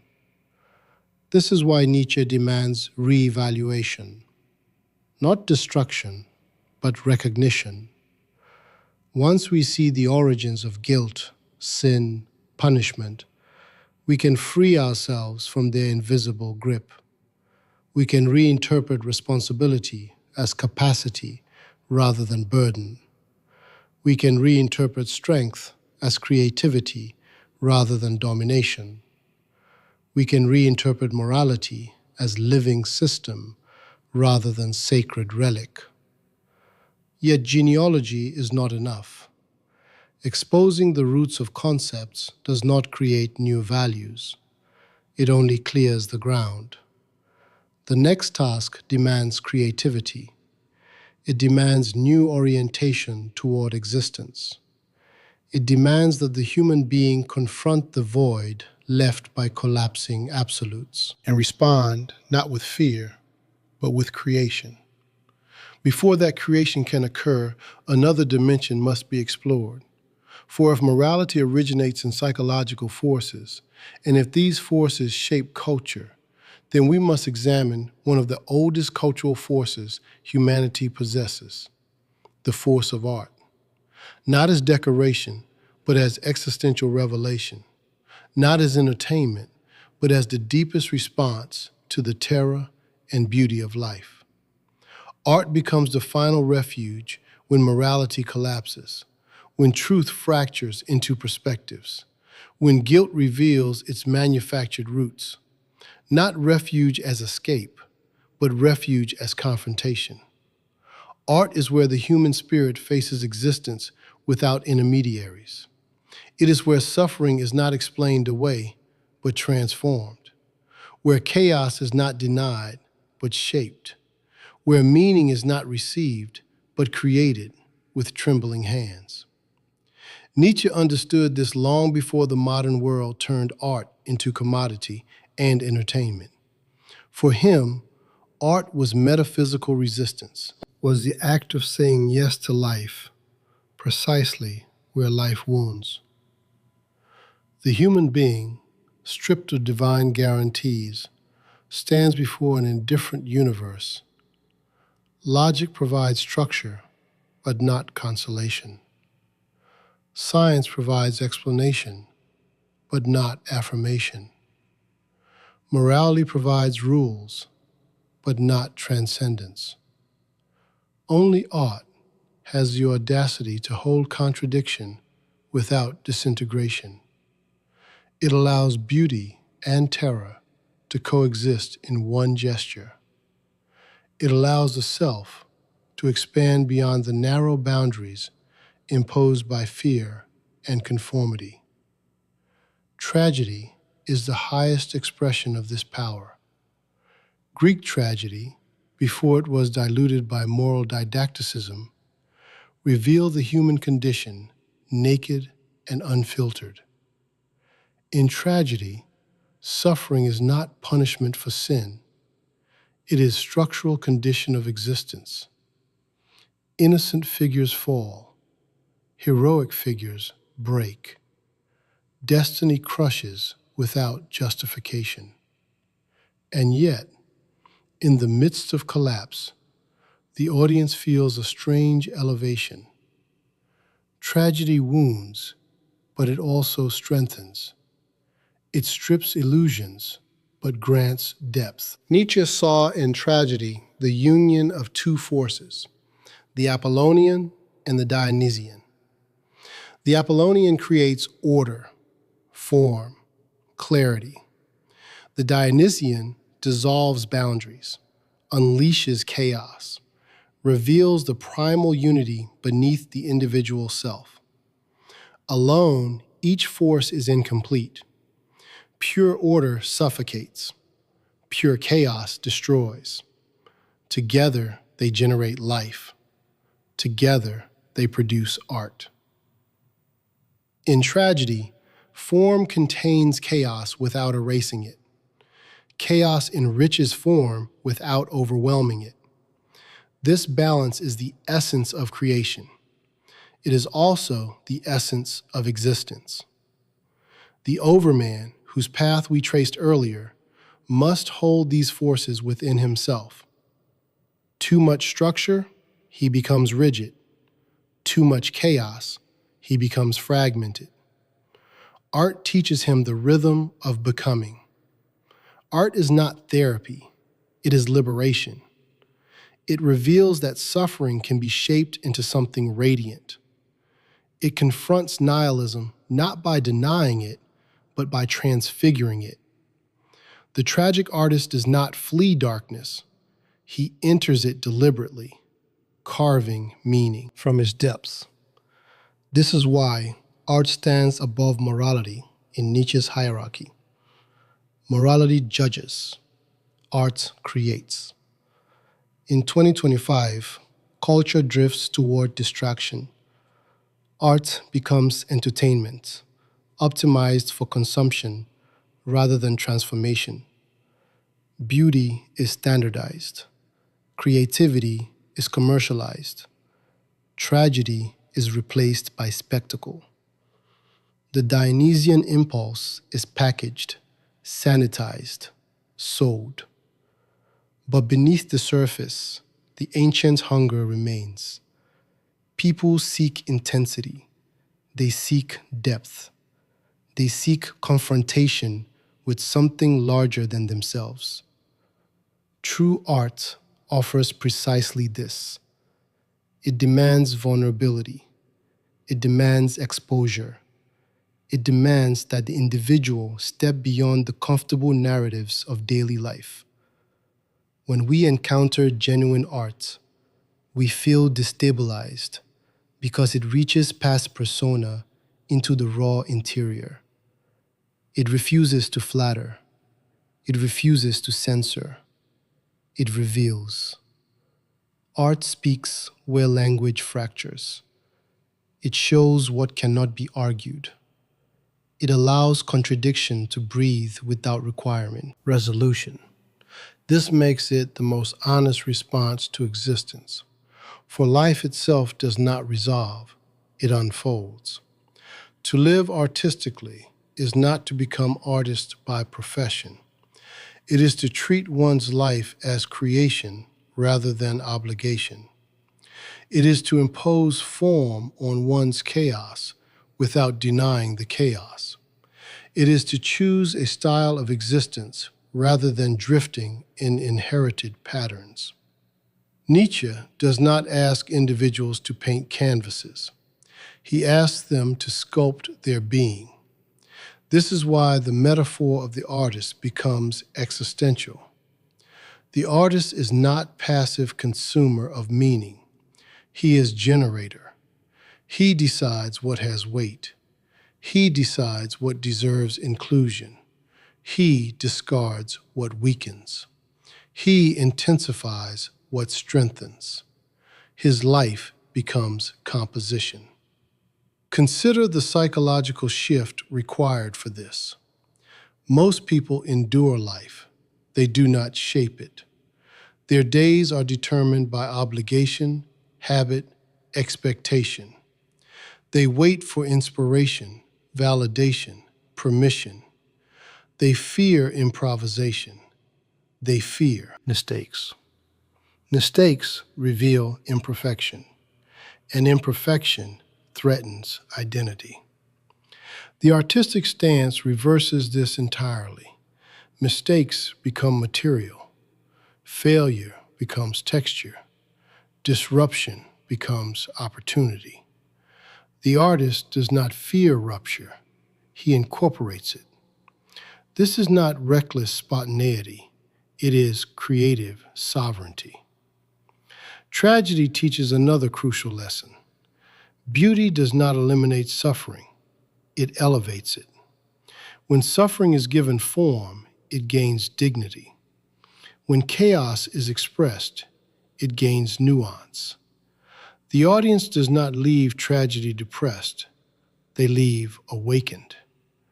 They sense that the human condition, with all its fragility, contains something fierce and unbreakable. This fierce element is what Nietzsche wants to awaken. He despises the anesthetizing effects of comfort culture. He rejects the moral systems that sanctify weakness. He distrusts ideologies that seek to eliminate suffering entirely. Without suffering, there is no depth. Without depth, no creation. Without creation, no meaning. Art thus becomes the bridge between nihilism and affirmation. Nihilism says nothing matters. Art replies, but look what can be done with the nothing. Art turns void into volume. It turns devastation into intensity. It reclaims the world from meaninglessness not by inventing illusions, but by transforming reality into expression. To understand this transformation, consider music. Music embodies emotion without narrative. It bypasses reason. It penetrates instinct. Nietzsche, who loved music with almost religious devotion, believed it was the purest form of Dionysian expression. Music reveals that meaning can exist without concept. It shows that experience itself, when intensified, becomes sufficient. Or consider great literature. Not moralistic stories with tidy lessons, but works that expose contradiction. Dostoevsky, whom Nietzsche admired despite disagreement, embodied this. His characters wrestle with guilt, freedom, despair. They reveal the depths of psychological conflict without resolving it. The reader is not given answers. He is given a mirror. Art's task is not to comfort the weak. It is to awaken the strong. It is to show that life, even in its cruelty, is worthy of engagement. This is why Nietzsche says we have art, so that we may not perish from the truth. The truth alone, naked, unfiltered, indifferent, would crush ordinary consciousness.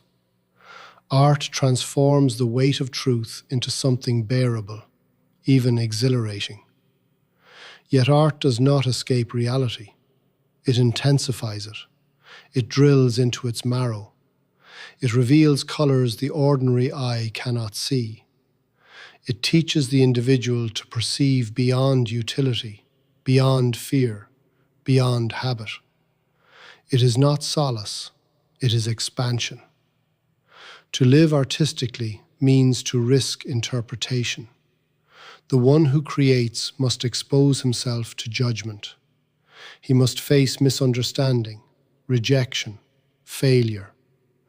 Nietzsche respects the artist not for talent, but for courage. The artist stands naked before the world, declaring, "This is how I see, this is how I transform, this is how I affirm." In 2025, courage of creation is rare. People prefer curated images to raw expression. They seek algorithms to guide taste. They fear intensity because intensity disrupts equilibrium. But equilibrium is not life. It is sedation. Art revives the pulse. And here, art intersects with the philosophical movement of self-overcoming. The overman must live artistically. His values are not inherited, they are crafted. His emotions are not obstacles, they are colors. His suffering is not curse, it is texture. His becoming is not linear, it is compositional. He does not imitate existing forms, he invents new ones. He does not depend on external validation. His standard is internal coherence, like a sculptor evaluating his own hand. He does not fear the void. He uses it as canvas. This brings us to the final transformation. Once one understands the genealogy of morals, once one embraces eternal recurrence, once one sees truth as perspective and life as artistic material, a new task emerges. It is the most demanding of all. It is not the destruction of values, but the creation of a new foundation for valuing itself. And thus the demand intensifies. Once art has shown that life can be shaped rather than merely endured, Once tragedy has revealed that suffering can be transfigured, and once perspectivism has destroyed the illusion of absolute truth, the final task emerges with the weight of a verdict, the revaluation of all values. Not adjustment, not refinement, revaluation. The old foundations have crumbled. The inherited structures of morality, truth, purpose, and identity have been exposed as contingent creations of human fear, resentment, aspiration, and will. What remains is naked responsibility. The human being must now become the creator of values rather than their obedient recipient. This task is terrifying. It demands that the individual confront the abyss left by the collapse of tradition without seeking refuge in nostalgia or new dogma. Most cannot bear this weight. They flee toward ideologies that promise certainty. They cling to ready-made systems disguised as liberation. They search for new authorities to replace the old. But the one who has undergone Nietzsche's crucible cannot return to submission. His vision has been stripped, his illusions shattered. He stands before a world without divine anchor, without metaphysical safety net, without moral instruction manual. And yet, the task demands creation, not despair. Revaluation means asking, with brutal honesty, whether the values we have inherited serve life or deny it, whether they strengthen the will or shrink it, whether they encourage expansion or enforce conformity. It means evaluating values by their effect on vitality, courage, depth, and becoming. A value is not sacred because it is ancient. It is not true because it is widely accepted. It is not moral because it produces obedience. It must justify itself through the life it enables. This criterion changes everything. It transforms morality from prohibition into possibility.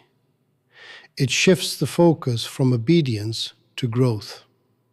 It demands that the individual examine not only what he believes, but why he believes it, and what psychic forces those beliefs express. Many people imagine they are moral because they are good. Nietzsche asks a darker question. Are you moral because you are afraid? Do you call yourself humble because you cannot bear the sight of strength? Do you praise equality because you fear distinction?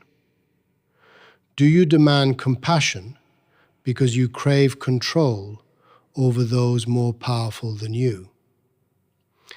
These questions do not produce comfort. They produce clarity. Revaluation begins with confrontation, not affirmation. Look at the modern landscape of 2025. Values proliferate, but few withstand scrutiny. Individuals craft identities around slogans, movements, ideologies. Yet beneath the surface, many of these values conceal psychological rules rather than strength. The call for revaluation is urgent because the world now produces more values than souls capable of evaluating them. Noise substitutes for wisdom. Outrage substitutes for judgment. Conformity masquerades as conscience. To revalue means to slow the reflex, suspend the inherited impulse, and interrogate the origin of each principle. It means to detect resentment disguised as justice, fear disguised as moderation, weakness disguised as virtue. And once detected, to reject them. Revaluation is destructive only in service of creation. It clears the ground so that new values may grow. Values born not from weakness or denial, but from strength, clarity, and will. Values that affirm life rather than diminish it. But what does it mean to create values? It means to choose deliberately the principles by which you shape your existence. It means to craft a standard that is not borrowed from culture, religion, tradition, or ideology. It means to become sovereign over your own meaning. This sovereignty is not arbitrary self-indulgence. It requires discipline, introspection, and courage to hold oneself accountable. The Overman represents this possibility. He redefines good as what strengthens, expands, and intensifies life. He redefines bad as what contracts, diminishes, or poisons it. He does not seek universal endorsement because his values are not meant for the herd. They are tailored to his becoming. They emerge from his unique synthesis of experience, suffering, longing, and insight. The revaluation of values is the spiritual echo of eternal recurrence. If your life were to return eternally, would your values withstand the weight of repetition? Would they generate a life you could affirm infinitely? If not, they must be transformed. To understand the magnitude of this task, consider the values that dominate modern life: comfort, safety, efficiency, convenience. These values may improve material conditions, but they do not strengthen the soul. They sedate, they simplify, they flatten, they encourage predictability, not transformation. A life guided by comfort cannot withstand recurrence. A life guided by safety cannot confront chaos. A life guided by efficiency cannot bear tragedy. Such values must be revalued. Similarly, the obsession with equality must be examined. Equality as legal principle is vital. Equality as existential principle is poison. It denies difference, hierarchy, and excellence. It prevents aspiration. It punishes distinction. It breeds mediocrity. True revaluation recognizes that human beings differ in strength, capacity, and will. To deny difference is to deny reality. Revaluation does not produce cruelty. It produces honesty.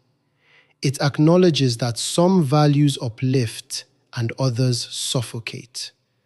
It demands that the individual take responsibility for choosing wisely rather than hiding behind inherited codes. Once destructive values are exposed, the next question arises: what values enhance life? Nietzsche does not prescribe a list. He rejects universal commandments. Instead, he points toward qualities: courage, creativity, self-discipline, ambition, depth, risk, affirmation. Values that allow the individual to grow beyond his former self. Courage becomes foundational, not physical bravery, but existential courage. The willingness to confront truth without illusion, to bear the weight of freedom, to act without guarantee. Without courage, revaluation collapses into rationalization.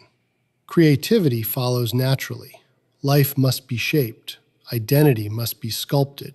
Choices must express vision, not reaction. Creativity does not belong to artists alone. It belongs to anyone who refuses to live as product of external forces. Self-discipline anchors these values. Without discipline, creativity degenerates into chaos. Without discipline, courage becomes impulsivity. Without discipline, the will collapses into distraction.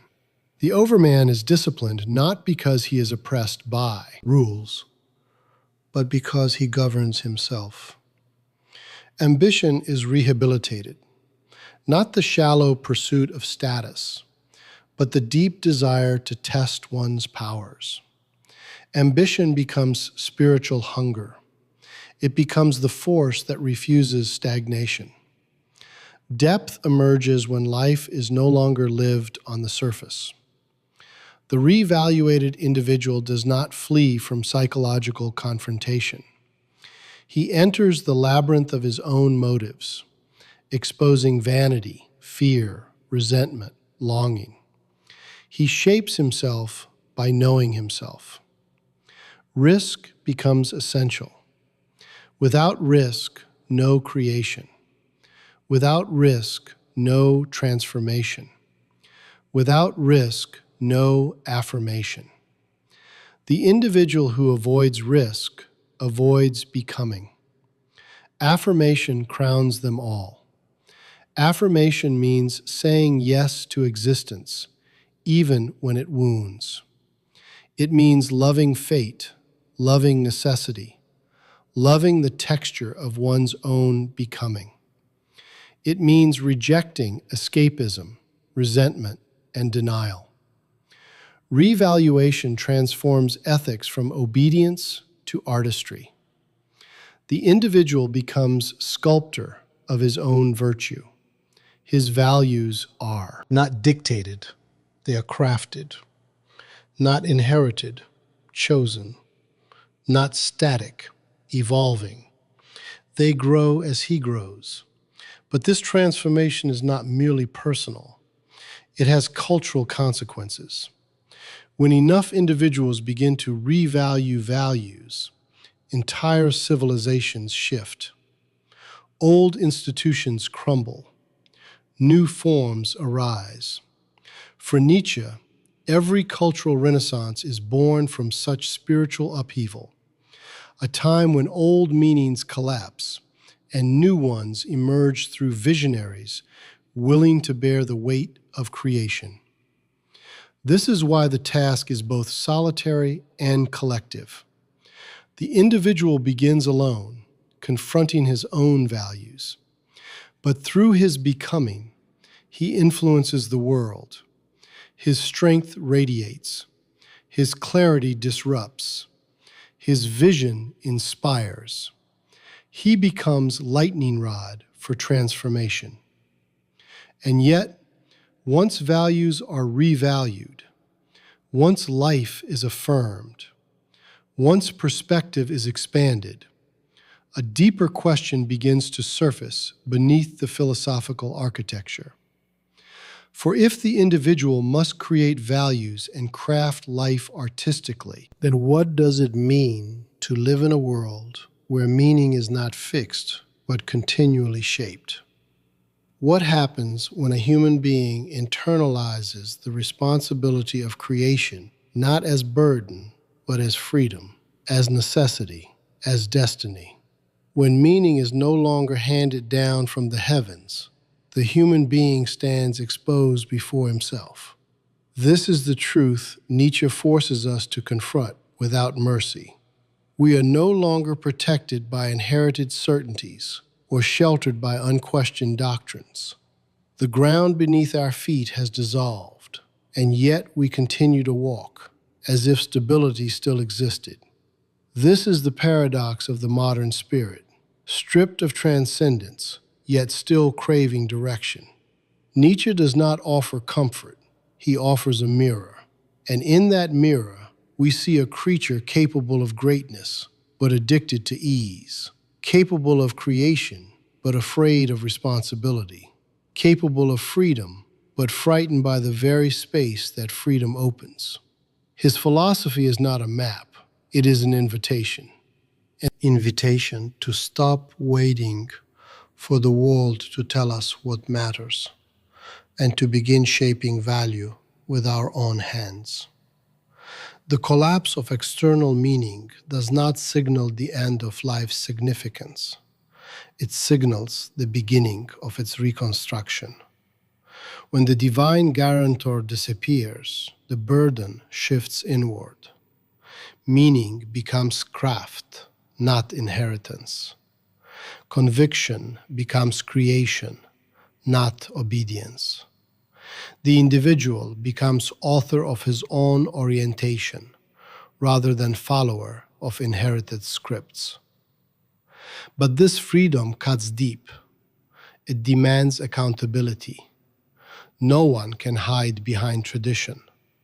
No one can blame destiny. No one can outsource the weight of choice. The world no longer dictates what is good. We must decide. And that decision marks the difference between drifting and becoming. The path Nietzsche lays out is severe. It begins with the death of God, moves through nihilism, exposes the psychology of morality, reveals the will to power, calls for the overcoming of the self, confronts eternal. Recurrence unravels the structure of truth, excavates the history of guilt, praises the tragic power of art, and ends with the revaluation of all values. This arc is not simply philosophical, it is existential. It is the story of what it means to become a self in a world without metaphysical guarantees. And at the end of this journey stands a single, unguarded truth.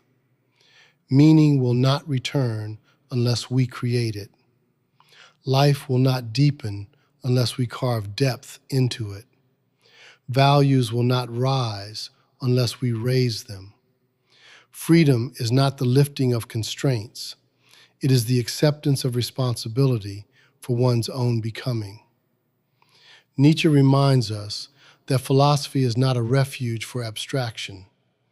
It is a demand placed upon life. Its purpose is not to fix the world instantly, but to alter the gaze with which we confront it, to think more fiercely, to act more honestly, to live without waiting. And perhaps that is the real conclusion, not an answer, but a challenge. When meaning is no longer given, when the world refuses to speak for us, when the heavens fall silent, the question returns with sharpened edge. What will you create in the space that silence leaves behind?